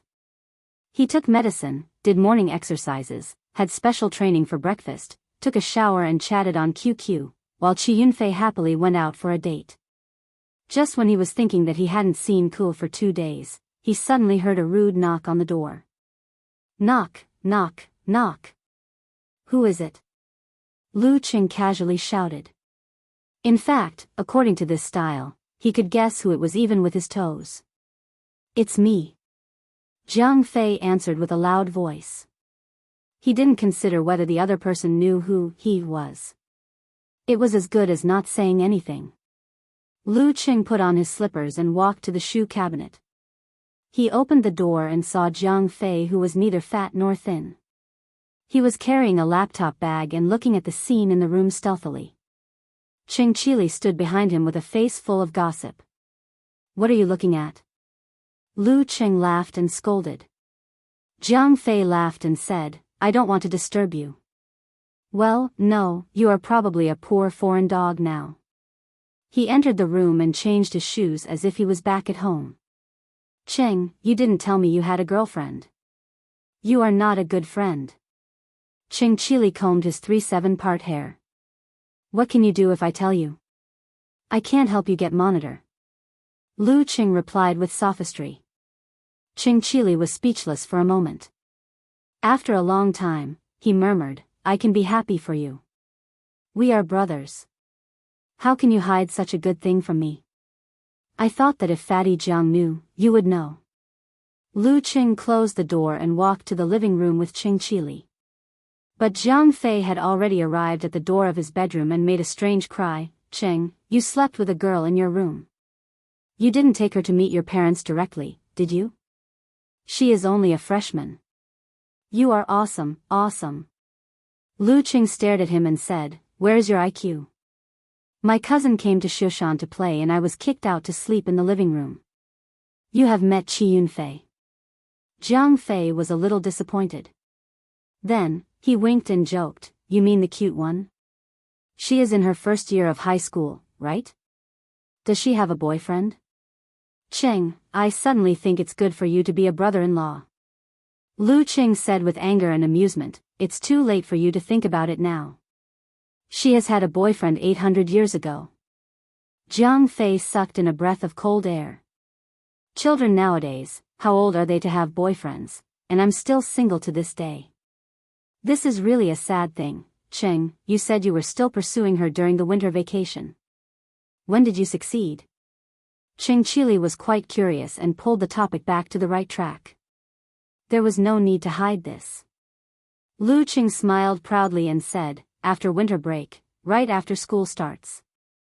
Qing Qili was speechless and could only give him a thumbs up. For a moment, Lu Qing saw himself who used to look up to little Ming in his eyes. Come. Let us get to know sister-in-law. Do you have a picture of her?" "There must be." Jiang Fei put down his laptop bag, leaned over, and smiled shyly. Look calm. Cut the crap. You don't want to show it to us, right?" Jiang Fei was not misled and got the point. Lu Qing laughed and said, "Yes. Really. I will treat you to dinner with her in the future. It feels weird to show you her picture. If Fatty Jiang knew that his girlfriend was Ku, then the whole class would know as well. Once the whole class knew, then the whole grade would know as well. Sooner or later, it would reach Ku's father's ears. What's so strange about it? So mysterious." Jiang Fei had a high EQ, sensing the insistence in Lu Cheng's tone. He only muttered one sentence and did not ask any more questions. Instead, he emphasized, "You have to keep your word. When are you going to invite your girlfriend to treat us to a meal? Even if you're treating us in Songqing, I'll still run over." "Okay, when the dust settles."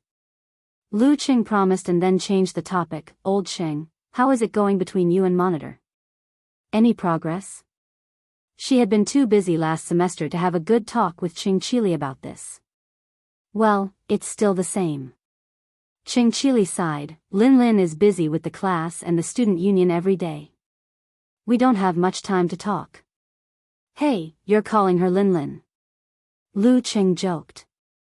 Jiang Fei shook his head. Monitor's character is like this. She likes to get involved in these things. She's very, very strong and has a strong desire to control. Old Qing, you have to think about it carefully. I like her this way." Qing Qili answered weakly, "I feel like I can't get into her life. You're not in the same school, and you're a standard otaku who hates the chores in class and the student union. It's hard to get into Monitor's life. Lu Qing frowned. It's okay. I'll ask a real expert for you. The three of them chatted for a while, then they lined up the computers and played online games. Jiang Fei and Qing Qili saw that Lu Qing picked up the phone from time to time and replied to the messages. They were more sure that he was in a relationship and was not bragging. This also made them more confused. What was there to hide about being in a relationship? Especially on the boy's side. Even if his parents knew, they would probably be happy to see it. After playing for a few hours, the two of them put on their laptop bags, left Lu Cheng's house slowly, and got into Fatty Zhang's car. Jiang Fei thought about Lu Cheng's attitude while fastening his seatbelt. Suddenly, he said, "Oh. Old Cheng, I know what's wrong. I smell the smell of gossip." "What's wrong?" Qing Qili was not sensitive enough in this aspect. "Old Cheng, think about it. We all know that Cheng is in a relationship. There's no need for him to hide who his girlfriend is." Jiang Fei pointed out the problem. If his girlfriend is from another city, we don't know her. Even if we see the photo, it won't have any effect at all. The gossip won't spread to that side. "What do you mean?" Qing Qili understood Jiang Fei's unspoken words. "We know his girlfriend. That's why he wants to hide it." Jiang Fei said proudly, "We know her. She's not our classmate, is she?" "Monitor?" "Bah. You dog mouth." Qing Qili scolded angrily. Jiang Fei turned the car key and started the ignition. He said casually, "I'm just guessing. Hey, do you think it's Chow Lele?" They've been desk mates for a long time. They're both studying in another city, so they're lonely. Maybe they can chat on QQ. Maybe they'll be together. It's possible. Qing Qili answered seriously. It could also be Li Mingjie. She's studying in Donglin, close to Cheng. Jiang Fei continued to guess. Qing Qili sneered, "That's nothing. There's someone closer. Yan Jika is still in Songqing University." "How is that possible?" Jiang Fei laughed subconsciously, but suddenly, his hand froze in place as he was about to pull the handbrake. "No way, this is simply unimaginable. It's been 3 days since I last saw Ku." Lu Qing finished his training, had breakfast, took a shower and changed his clothes. He took his keys and wallet, put on a clean martial arts suit, and took a taxi to Gushan Martial Arts School. Today was Monday. If there were no accidents, the first 10,000 yuan would be transferred to him today. Since it was his first time here, Chu Weikai, Dai Linfeng and Qin Rui all accompanied him to the VIP class's special training ground. Lu Qing looked around and found that they were all teenagers. The oldest was about 17 or 18 years old, and the youngest was about 12 or 13 years old. There were 6 boys and 4 girls, all dressed neatly. From the details, he could see that they were all from good families. To be honest, although Lu Qing was only 19 and a half years old, which was not much better than the oldest student, with his current mentality, looking back at high school students was like looking at children. "Students, this is Coach Lu Qing, the martial arts school specially invited for you. He's a real professional 9th pin fighter, much better than me. He'll be teaching you from now on." Dai Linfeng introduced Lu Qing to the students. A 14 or 15-year-old girl giggled, "Really? Better than you, Coach Dai? Why don't you have a fight and show us?" Her eyes were bright, full of curiosity and excitement. The new coach looked cool and strong. She wondered how he would fare in a real fight. How much better is a professional 9th pin fighter than an amateur 1st pin fighter? "Wu Ting, don't be naughty. Coach Lu will punish you to run 10 laps later." Dai Linfeng laughed. Lu Qing took a step forward, smiled and said, "Hello, everyone. I'm Lu Qing. Earlier, Coach Dai and the others told me that at the beginning of the class, I should show off in front of you and frighten you so that it would be easier to control later. I've been thinking about how to do that. His frank words immediately amused the 10-and-a-half-year-old children, causing the whole hall to roar with laughter. The new coach was so interesting. Wu Ting, who had 2 ponytails, shouted cheerfully, breaking stones with your chest. Coach Lu, I support you. Lu Qing smiled, this is not a skill. Club Master Chu, can I borrow your sandbag? He pointed at the sandbag not far away. Okay, you don't have to pay for it if you break it. Chu Weikai said with a smile. Qin Rui and Dai Linfeng were waiting with great interest. They wanted to see what kind of tricks Lu Cheng would play with the sandbag. It wouldn't be easy to show off by hitting the sandbag, right? Wu Ting and the other students followed Lu Cheng's gaze. They watched him walk to the sandbag and push it to feel its material and weight. Would Coach Lu Cheng break the sandbag directly? It didn't seem too difficult, right? Lu Cheng took a step back and began to adjust his muscles and tendons, wriggling the corresponding 5 viscera and 6 bowels. This was the preparation for the severe warning. But Lu Cheng didn't plan to use it in conjunction with visualization. He didn't need to be so serious in order to show off his power. He planned to use the severe warning to inject his power into the sandbag in an instant, faster than the shaking of the sandbag so that it couldn't dissipate the power. Then, he would use the Thunder Roar Zen to detonate it in an instant. Lu Cheng took a deep breath. His back muscles bulged and his shoulders exploded. His right arm popped out and hit the sandbag with the heart-drilling hammer. Bang! After a dull sound, the sandbag didn't move an inch. What is he doing? Wu Ting and the other students were confused.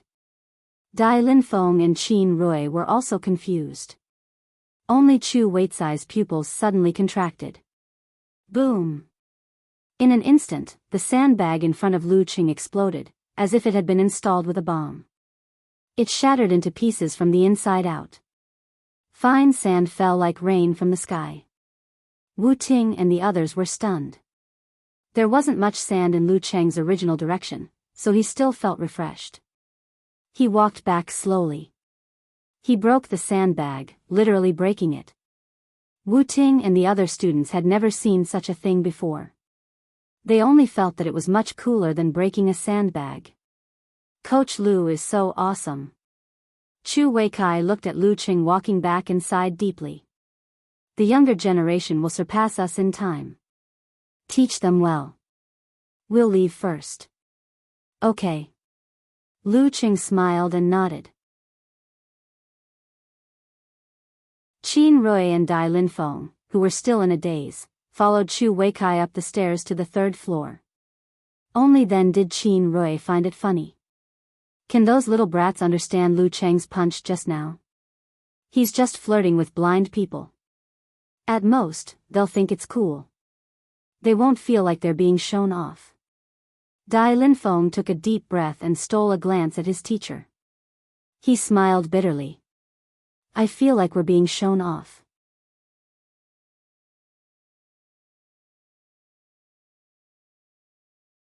Chapter 231.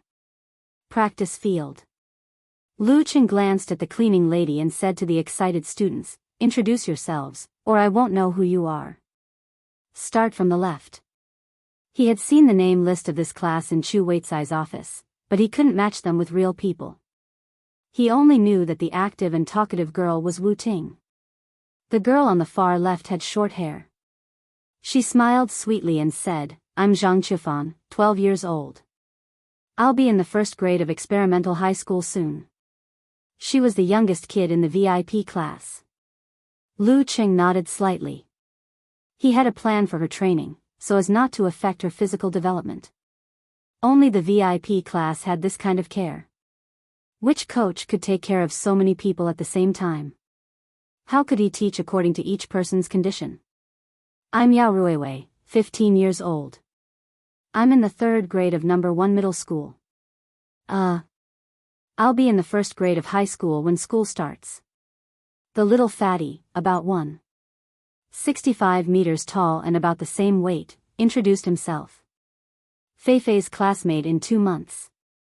Lu Cheng smiled and observed Yao Ruiwei's body shape. He found that Yao Ruiwei was weak on the inside and strong on the outside. He had to pay attention to the amount of training, or it would be easy to cause problems. Damn, even my master didn't teach me so seriously.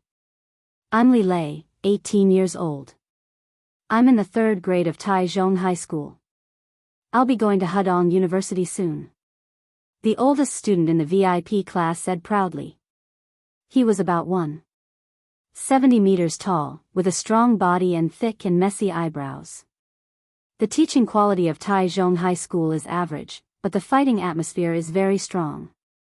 It's not bad to be admitted to Hudong University there. Lu Qing thought casually. Hudong University is just an ordinary key university. I'm Wu Ting, 15 years old. I'm in the number 1 middle school. After 5 or 6 students, it was finally the turn of the girl with 2 ponytails and white skin. She deliberately emphasized that she was admitted by herself, as if she was afraid that others would misunderstand that she had spent money. She had a clear spirit and a strong body. This girl must have been practicing. At least she had some martial arts experience. Lu Qing nodded thoughtfully. By the time all the students had finished their self-introductions, he had roughly matched the names of the people and had a preliminary understanding of the physical condition of each of the 10 people. Well, I'll teach you some kung fu to calm your mind and restrain your qi. Consider it a warm-up.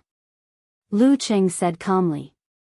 Wu Ting immediately raised her hand and asked excitedly, Coach Lu, are you going to teach us meditation? This was one of the most basic things of profound martial arts. Don't think too much. Lu Qing smiled. At your age, you haven't fully matured yet. You haven't reached the level of vigorous qi and blood of an adult. The more you practice the still stance, the more tired you get. The more you practice the still stance, the worse your spirit will be. Your body will also feel like it's hollowed out. What I'm going to teach you is just a little trick to calm your mind and collect your qi. It will help you enter the state of tempering as soon as possible. Among the students present, Li Lei was the only one who could try the still stance, but there was no need to give him special treatment. After all, Headmaster Chu and Qin Rui had already said that this was only for the sake of strengthening the body. The students were first amused by his trendy humor and lost their voices. They felt that there was not much of a generation gap between them and their coach. Then they were slightly disappointed and expressed their regret for the hopeless still stance. After a short period of calming down, Lu Qing continued as planned. Next, I'll teach you the horse stance and pole standing. Horse stance? Coach Lu, you're so good. Why are you teaching us such things? I thought you were going to directly teach us the moves and force generation techniques. Wu Ting raised her hand again and said eagerly. You talk too much. Lu Qing scolded in his heart. He smiled and said, You don't have any foundation. Your backs are very stiff and your legs are very loose. If you don't practice your pole standing well, even if I teach you the moves and force generation techniques now, you'll only be able to put on some fancy stances at most. Punches will be like massages. Speaking of this, his face became serious. Moreover, no matter how profound or powerful the martial arts are, it starts with the basic pole standing step by step. How can a 10,000-foot tall building be built from the ground? Do you know how deep the foundation is? Do you know how much time and effort I've put into the basic pole standing to get to where I am today? His lofty image of breaking a sandbag with one punch was still fresh in his mind. Wu Ting and the others quickly quieted down and nodded. You can't stay in the horse stance. You have to have a rise and fall and a change in your center of gravity. It's like riding a real horse. Pay attention to my posture. I'll tell you in detail how to exert force from the feet, to the ankle joint, to the knee joint. Lu Qing didn't follow the script. Instead, he incorporated some of the insights he gained from his training and the insights he gained from the concealment of spirit and qi in meditation. Zhang Qiufan, Yao Ruiwei, and the others were newcomers. For the time being, they were still very enthusiastic. They listened very seriously and attentively. Soon, according to Lu Cheng's instructions, they were in the horse stance. Lu Qing walked around them and observed them one by one. He immediately pointed out if there was something wrong with the posture. If there was something wrong with the force generation, he would help them correct it with a tap of his foot or a twist of his hand. Remember how you feel now. This is the most suitable posture for you. Lu Qing stood beside Zhang Qiufan with his arms crossed and reminded her. Yes, Coach Lu. Zhang Qiufan was the youngest and also the most timid. She answered meticulously. Lu Qing took out his phone and looked at the time. He then came to Yao Ruiwei and found that the little fatty was already trembling. Sweat was gathering on his forehead. Lu Qing didn't say anything. He just watched for a few minutes. Suddenly, he said, "You can take a break at the side." He always kept in mind that these half-grown kids were here to strengthen their bodies, not to practice martial arts. Yao Ruiwei was clenching his teeth and persevering when he suddenly heard the coach's order. He suddenly felt that he was hallucinating. He pointed at himself and asked doubtfully, "Only me? Only I can rest?" "Yes, you can rest for 10 minutes. Lu Qing answered with a smile. Wu Ting, who was sitting in the back row, couldn't stand it. She shouted, "Coach Lu, you're biased. Why can he rest but we can't? When you guys grow as fat as him, you can also rest in advance." Lu Qing said half-jokingly. Wu Ting, Zhang Qiufan and the others laughed out loud. One by one, they said, "We don't want to." Lu Qing withdrew his gaze and looked at the little fatty who was in pain because of his joke. He said seriously, "Yao Ruiwei, do you think I'm exposing your scars? As the saying goes, don't hit people in the face when you hit them." "No, no." Yao Ruiwei lowered his head and answered. Lu Qing maintained a serious expression. "I've read the information and know that you weren't born fat. You came to the martial arts class this time with the intention of losing weight, right?" "Yes." Yao Ruiwei answered honestly. "That's why I'll remind you often and stimulate you, so that you won't forget the purpose of training, lose your motivation, and slack off. Train well, and in 2 months, let's see if you're still fat." Lu Qing suddenly emphasized. Yao Ruiwei clenched his teeth. "Yes, Coach Lu. Pole standing training, rest, pole standing training, rest." Lu Qing controlled the rhythm and let the students gradually master a few basic skills. He also increased their training load little by little. During the break, he didn't waste any time. He opened up his stance and practiced the Thunder Roar Zen in the center of the field. Through the vibration, he catalyzed the effect of the medicine and refined his body. In the sound of the airflow exploding, Li Lei, Zhang Qiufan and the other students were excited and eager to give it a try. "Sounds awesome." Yao Ruiwei, the little fatty, muttered to himself. Li Lei took a breath and said, "When can I train to such a sound?" Wu Ting rolled her eyes at them. "It's still too early. My dad said that if you can train to such a sound, it's already an important step in martial arts. If you're more familiar with your punches and kicks, you can even go to the ranking ceremony." After more than 2 hours, Lu Qing looked at the students who were a little irritated and disgusted. He clapped his hands and said, "Okay, that's all for the basics. Next, I'll teach you the basic moves and the corresponding force exertion skills." Wu Ting, Zhang Qiufan, and the others immediately cheered. They felt a sense of relief and became excited again. However, they soon realized that they had just jumped from one heated brick bed to another. The repetitive practice of punching and kicking was extremely boring. Their limbs were especially sore and weak. "Coach Lu, can't you let us practice with each other? I see that the other classes are also sparring." During the break, Wu Ting complained, feeling wronged. "That's because they're messing around," Lu Qing said bluntly. Lu Qing commented bluntly. 2 rookies will only develop bad habits and make inaccurate movements. When the time comes, it will be difficult to correct them. When he was in the martial arts special training, he was always guided by senior brothers and sisters of high ranks. "Then we can spar with you, right? If we don't have enough time, we can pay Coach Lu to guide us alone." Wu Ting raised her hand and suggested. Lu Qing laughed. Let's talk about it after you've mastered the basic moves and force exertion skills. I'll leave some time for practice in the class. It's not worth the money. His training intensity was only 1/3 of the martial arts special training. In other words, this group of half-grown kids could only practice with each other next week. After that, he looked at the clock on the wall. Okay, time's up. If you feel sore and tired, you can pay the physiotherapist of the martial arts school. The rest of you don't have to. Go home and do some relaxation exercises. Then you'll feel better.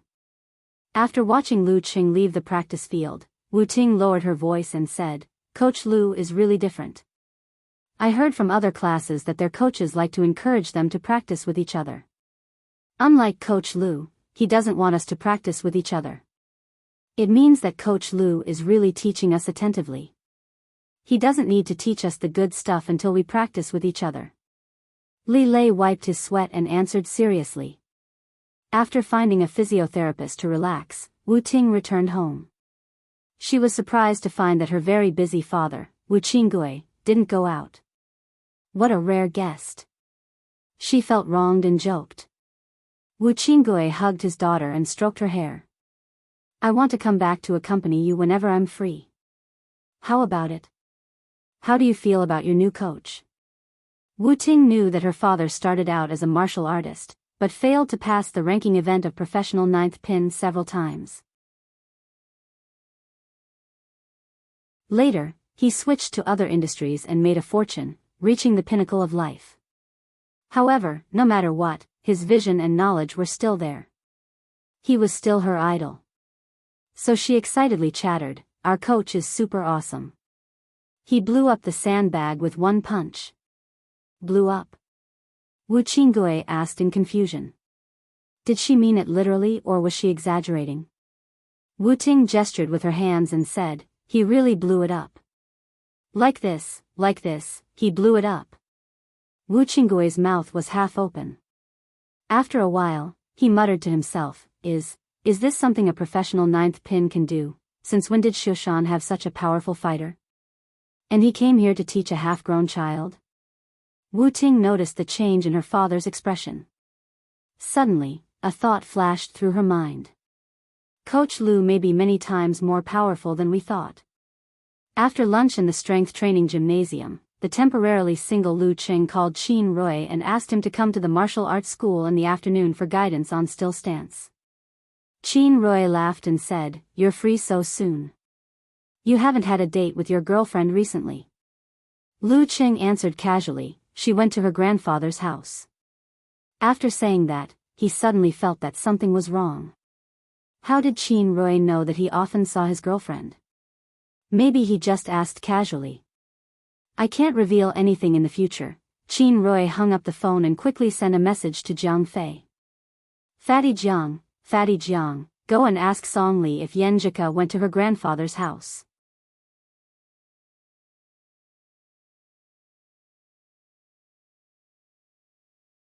Chapter 232.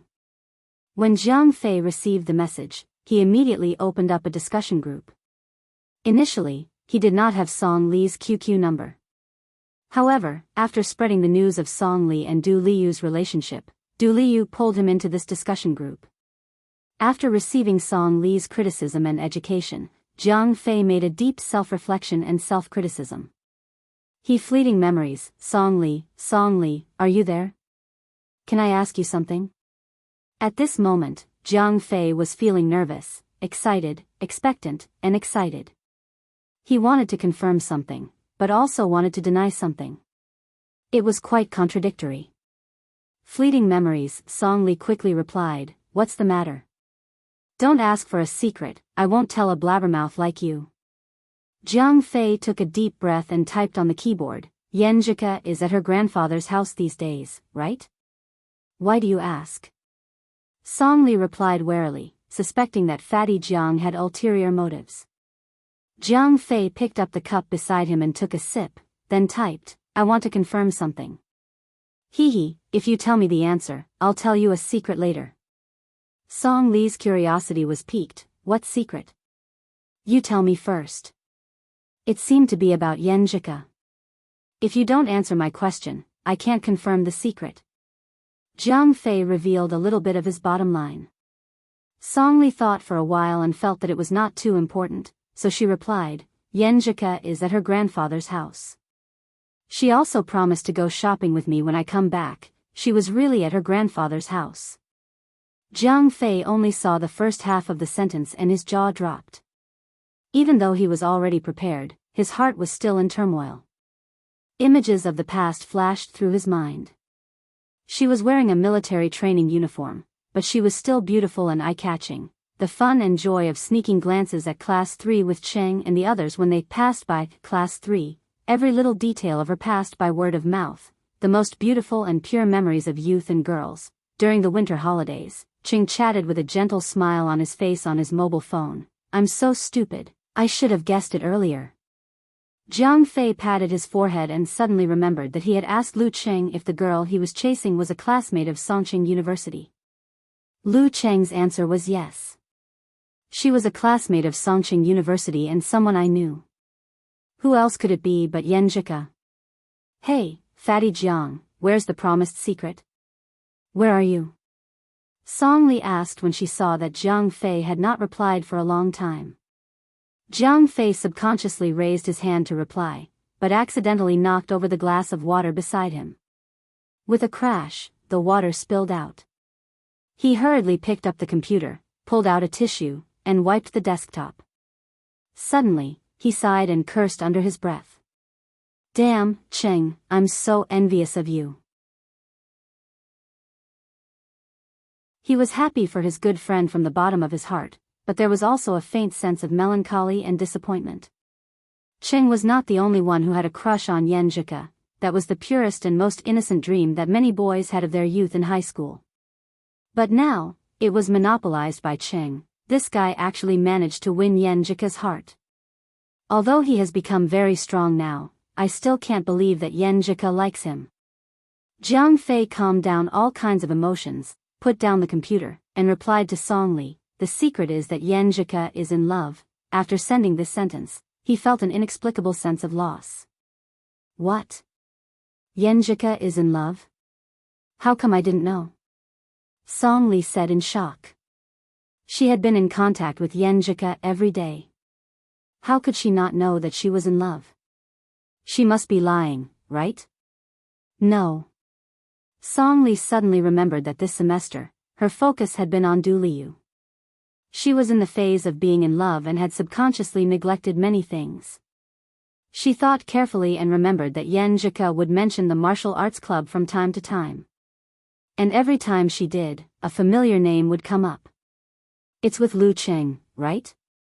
Song Li suddenly realized and asked in return. Why am I so slow? When a girl inadvertently mentioned a boy's name repeatedly, the meaning was self-evident. F***ck, how did Song Li guess it so quickly? Cheng and Yenjika were so obvious. Jiang Fei was stunned and replied, yes, they have been together since last semester.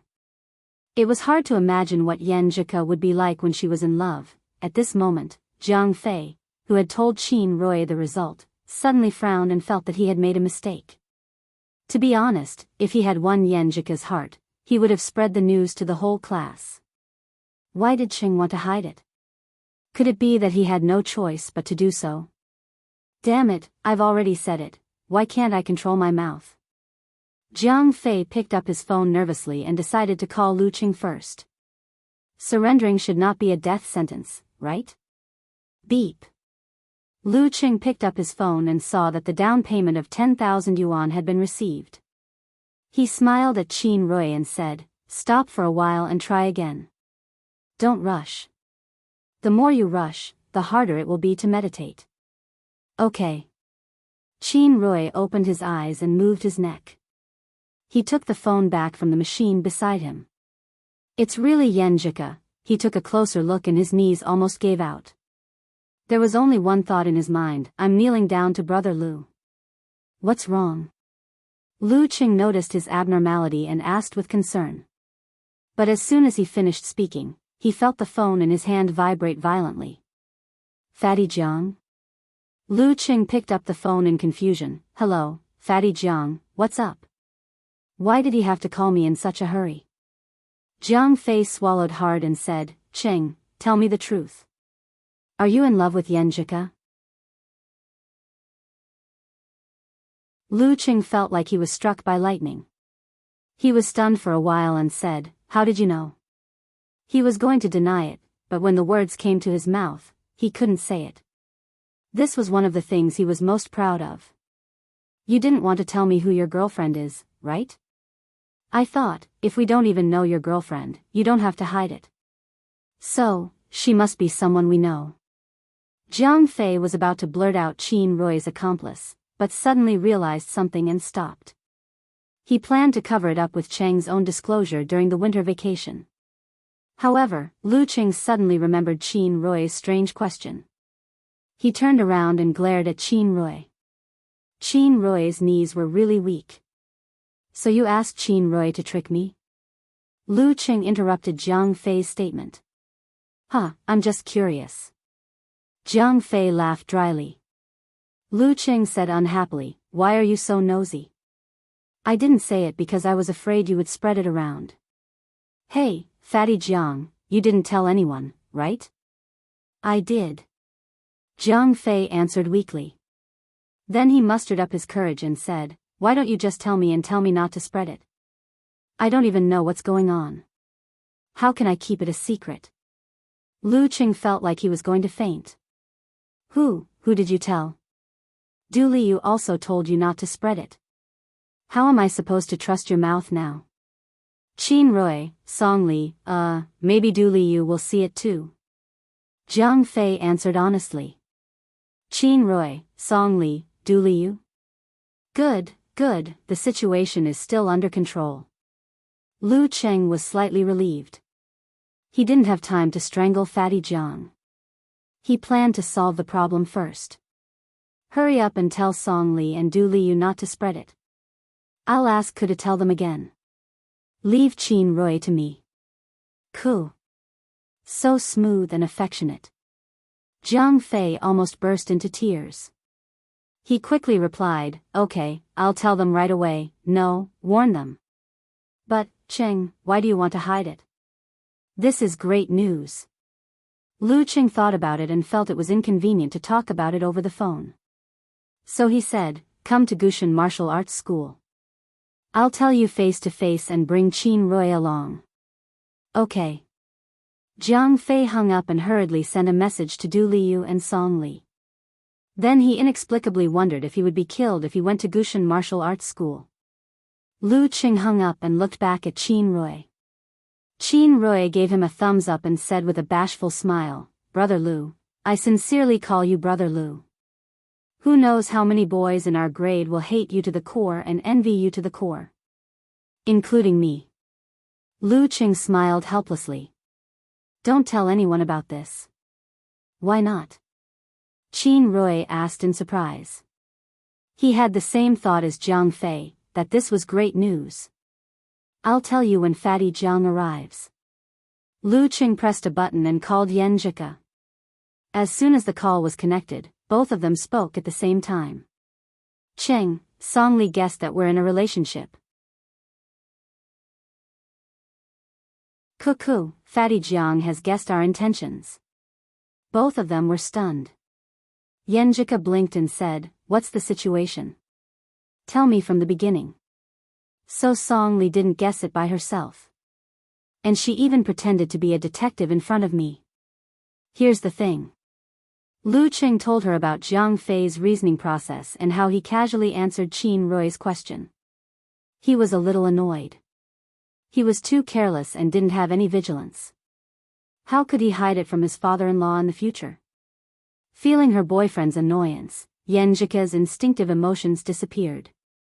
She laughed and scolded, Idiot Qing. Our family's IQ still depends on me in the future. I'll remind Song Li and Du Liu again. I don't think they'll tell anyone. As for Qin Rui and Jiang Fei, why don't we treat them to a meal to thank them for not telling anyone? Hearing his girlfriend's suggestion, Lu Qing couldn't help but laugh. Cool, I know you're much better and more mature than me when it comes to interpersonal relationships. But there's no need to be so formal between guys. I'll give Fatty Jiang and Qin Roy some pointers later. Alright, I'll trust you. Yenjika pursed her lips and smiled, showing her dimples. Don't worry too much. Actually, I'm prepared to tell Songli, Sister Jingjing, Gu Shuang and the others about our relationship in the next few days. They'll be our shields when we meet. For example, she could use the excuse of going shopping with Songli to go to Cheng's place one day. For this kind of thing, she definitely had to explain to the other party and verify their statements. Phew, so only Jiang Fei and Qin Roy shouldn't know? I'll kill them later. Lu Qing joked. Then, he couldn't hide his longing and asked, Ku, when are you coming back? Yenjika touched the necklace in front of her chest and bit her lip. I was going to come back tonight. But the weather is very gloomy and the wind is very strong. It looks like it's going to rain. I'm worried that something might happen to my parents if they drive over, so I asked them to wait a little longer. Maybe tomorrow night or the night after, because Qin Roy was right beside him. Lu Qing didn't say anything sweet. He comforted the girl and hung up the phone. When Qin Roy finished another round of still stance, Jiang Fei arrived at the Gushan martial arts school. Hey, Cheng, where are you guys? Should I come in directly? He asked over the phone. Lu Qing pondered for a while and replied, You wait outside. We'll find a quiet place. A few minutes later, the three of them met at the side of the martial arts school. There was an area marked off as a parking spot for bicycles and electric scooters. Lu Qing observed the surroundings and found that there was only an old lady watching the scooters in the distance. He felt relieved and said humorously, I've gathered all of you here so that I can silence you. Jiang Fei and Qin Roy burst into laughter and were no longer as cautious as before. Cheng, so many people are jealous of your relationship with Yenjika. What's there to hide? Jiang Fei asked straightforwardly. Lu Qing shook his head and smiled bitterly. 'Cause family doesn't want her to date in college. Oh. Jiang Fei suddenly understood. Just tell us directly. We'll definitely keep it a secret. That's right. If you don't tell us and we keep guessing, it'll be easier to leak it. Qin Roy echoed. I don't trust your big mouth. Lu Qing stared at Fatty Jiang and laughed. No. I have to leave a deep impression on you so that you'll instinctively stop when you're about to say it. What kind of deep impression? Jiang Fei was very curious. Lu Qing looked around and walked to the parking spot a few steps away. It was blocked by cement blocks and a few thin iron chains. Think about your neck. Lu Qing smiled and threatened them. Suddenly, he lowered his center of gravity and reached out his right hand to grab the thin iron chain. His knuckles and every inch of muscles and fascia in his hands suddenly exerted strength. With a snap, the iron chain was broken by him. Jiang Fei and Qin Roy were both stunned. They subconsciously took a step back and touched their own necks. This is F*King Iron. Lu Qing stopped his posture and smiled. Remember it, right? This is the power that can only be achieved when you start to practice your martial arts in detail. As soon as he finished speaking, a harsh shout came from behind him. Hey, stop! The old lady scurried over and glared at Lu Qing. Which unit are you from? Which company are you in? Are you from the Gushan Martial Arts School? How can you destroy public property? She blabbered a bunch of words as if she had turned on a machine gun. Lu Qing was at a loss at first, then his face became dull. Auntie, please stop. I'll pay for it, okay? This is really a deep impression.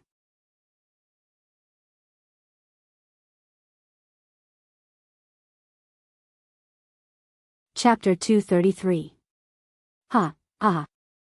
Yenjika laughed so hard that she rolled on the bed. She hated that she didn't see it with her own eyes. That's for damaging public property. After a long time, she finally calmed down. She wiped the tears from her eyes and looked up at the gloomy sky outside the window. She hadn't seen Cheng for almost 4 days. When two people could see each other every day and spend time together in their free time, there were many feelings that were not clear. When they were suddenly separated, so close that they could not touch each other, every little detail in their lives would suddenly jump out and fill the surroundings. Last night, Grandma specially made crabs. She subconsciously picked one up and carefully dissected it. She could even suck out the meat in the leg. When she finished all this and wanted to give them to her grandfather, she found that the person in her heart was not there. She had no choice but to give them to her grandfather. She felt lost. She accompanied the old couple for a walk. During the break, she took out a tissue and stood beside the bench in a daze. Because in the past, some idiot would take the tissue and carefully wipe it, when she encountered something interesting and wanted to share it with him. When she felt wronged and wanted to act coquettishly. When she missed the good food nearby and was worried about the old couple. When the wind blew past and her palms were empty. When she chatted happily on QQ but couldn't feel his warmth, Yenjika turned over and sat up. She listened to the whistling outside the window and felt the pressure before the storm. She pursed her lips and sent a message to Lu Cheng without using an emoji. I want to come back early. I miss you a little. I want to come back early. When he saw this message, Lu Cheng had just finished an hour of still stance instruction for Qin Rui and was sitting in Jiang Fei's car. His heart suddenly palpitated. Yenjika's bright eyes appeared in front of him, her soft voice echoed in his ears, and his nose faintly smelled the familiar sweet fragrance. What's wrong? Jiang Fei found that he was absent-minded. Lu Cheng glanced at him and sighed. You'll understand when you have a girlfriend. Can you not stab me in the heart? A man can be killed, but not humiliated. Even a single man has dignity. Jiang Fei didn't know whether to laugh or cry. Not only did you get my goddess, but you also ridiculed me for not having a girlfriend. The two of them teased each other all the way back to Lu Cheng's neighborhood. Do you want to go up? I'll treat you to a cup of 1983 water. Lu Cheng joked casually. Is that Meng Po's soup? Jiang Fei scolded jokingly. Then, he replied seriously, I'm not going up. With this terrible weather, it's going to rain soon. You're right. Be careful. Lu Cheng waved his hand, carried the bag, and walked into the neighborhood. The wind was so strong that the trees swayed and the leaves fell from time to time. The gloomy clouds hung low and weighed heavily on everyone's hearts. Even Lu Cheng, who was rarely sentimental, couldn't help but feel a sense of melancholy, as if he was the only one left in the world. He missed his mother very much. He went up the stairs and opened the door. The room was quiet, and no one had returned. He took out his cell phone and sent a message to Yenjika. Laughing and crying emoji, I feel like a left-behind child. So I'm a parent working outside? Yenjika replied with a snickering emoji. After chatting for a while, she went to help her grandma get some things. Lu Cheng, on the other hand, scrolled up their chat history out of habit, recalling every word they had said. I want to come back early. Lu Cheng was stunned when he saw this message again. He felt that something was expanding in his heart. He suddenly stood up from the sofa and rushed into his room. He took out his high school bag and the thermos that Yenjika gave him. He didn't stop walking. He jumped into the kitchen and washed the cup. Then, he went back to the living room and opened the refrigerator door. He took out one of the 2 extra bowls of medicinal soup and poured it into the thermos. He closed the thermos tightly and put it into his bag along with his martial arts suit and boxers. Dang dang dang. He put on his backpack, opened the door, and went out. After passing through the entrance of the unit, he called for an online taxi and immediately called Jiang Fei. Hello, Cheng. What's up? Fatty Jiang answered with his Bluetooth headset. Lu Cheng ran against the wind to the gate of the neighborhood and said in a low voice, Fatty Jiang, if my mom calls you, tell her that I'm sleeping at your place tonight. Ah, okay. Where are you going? Jiang Fei asked curiously. Lu Qing took a breath and said, "To the train station." "Not the train station." "Why are you going to the train station? Is there an emergency?" Jiang Fei felt that he couldn't keep up with Lu Cheng's pace.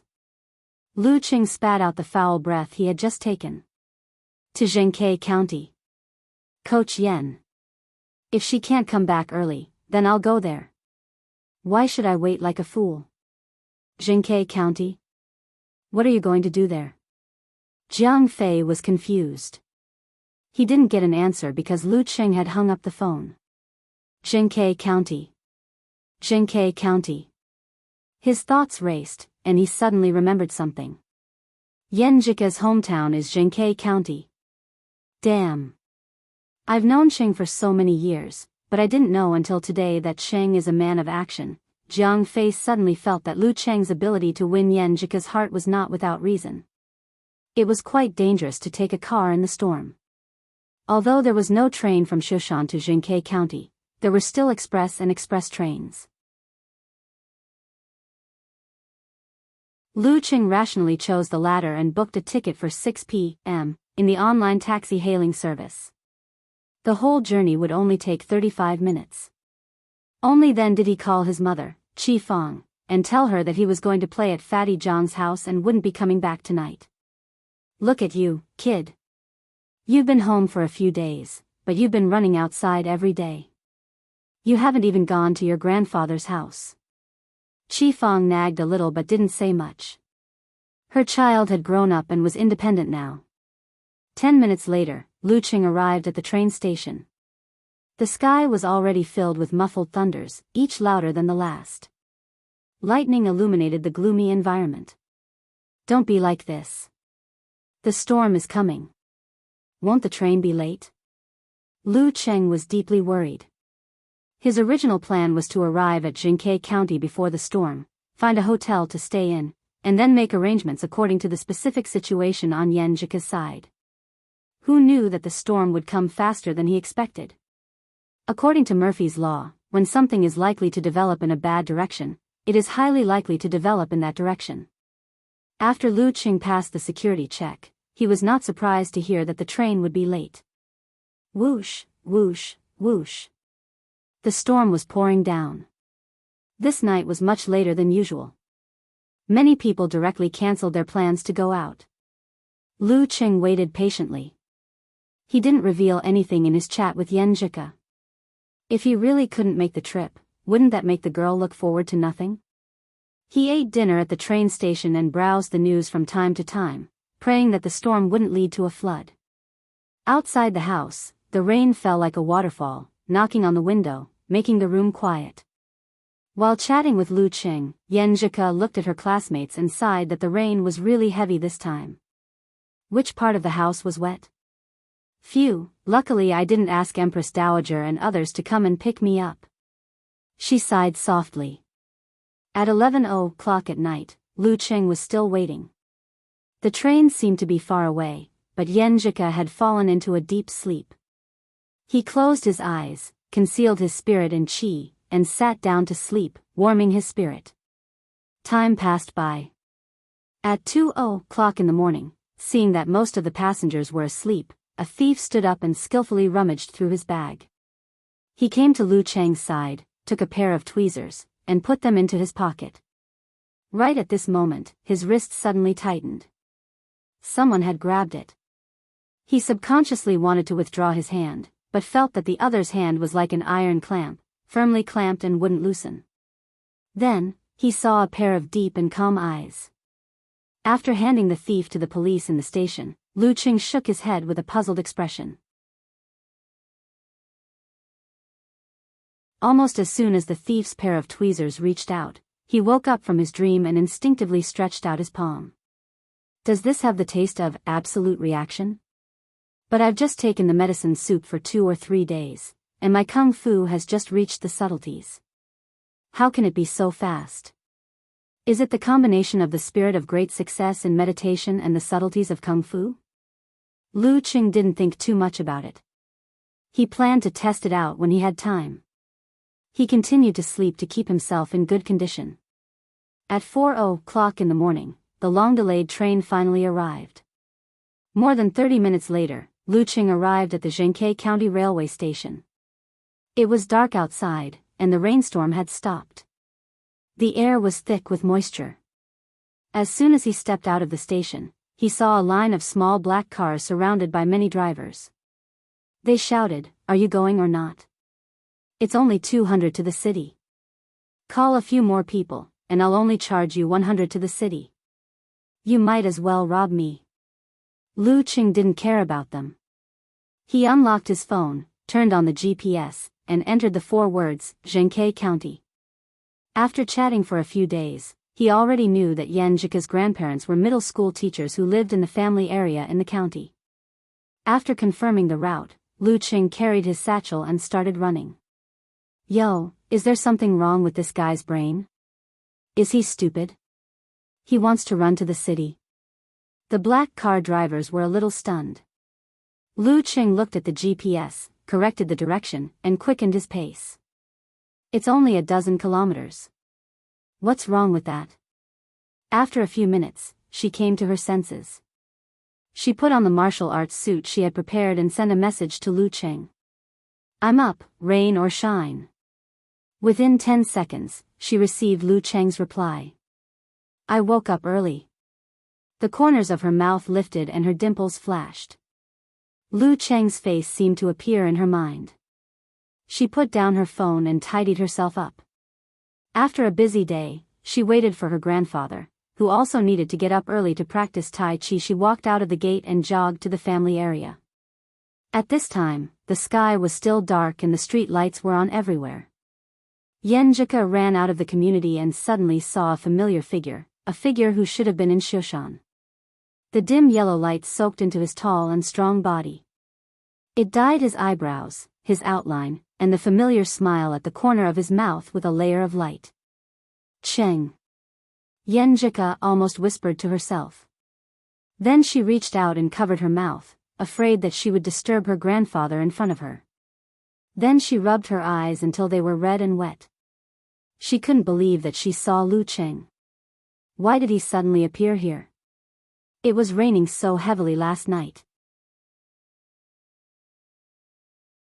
At this time, her grandfather turned around and wondered why his granddaughter stopped at the gate of the community.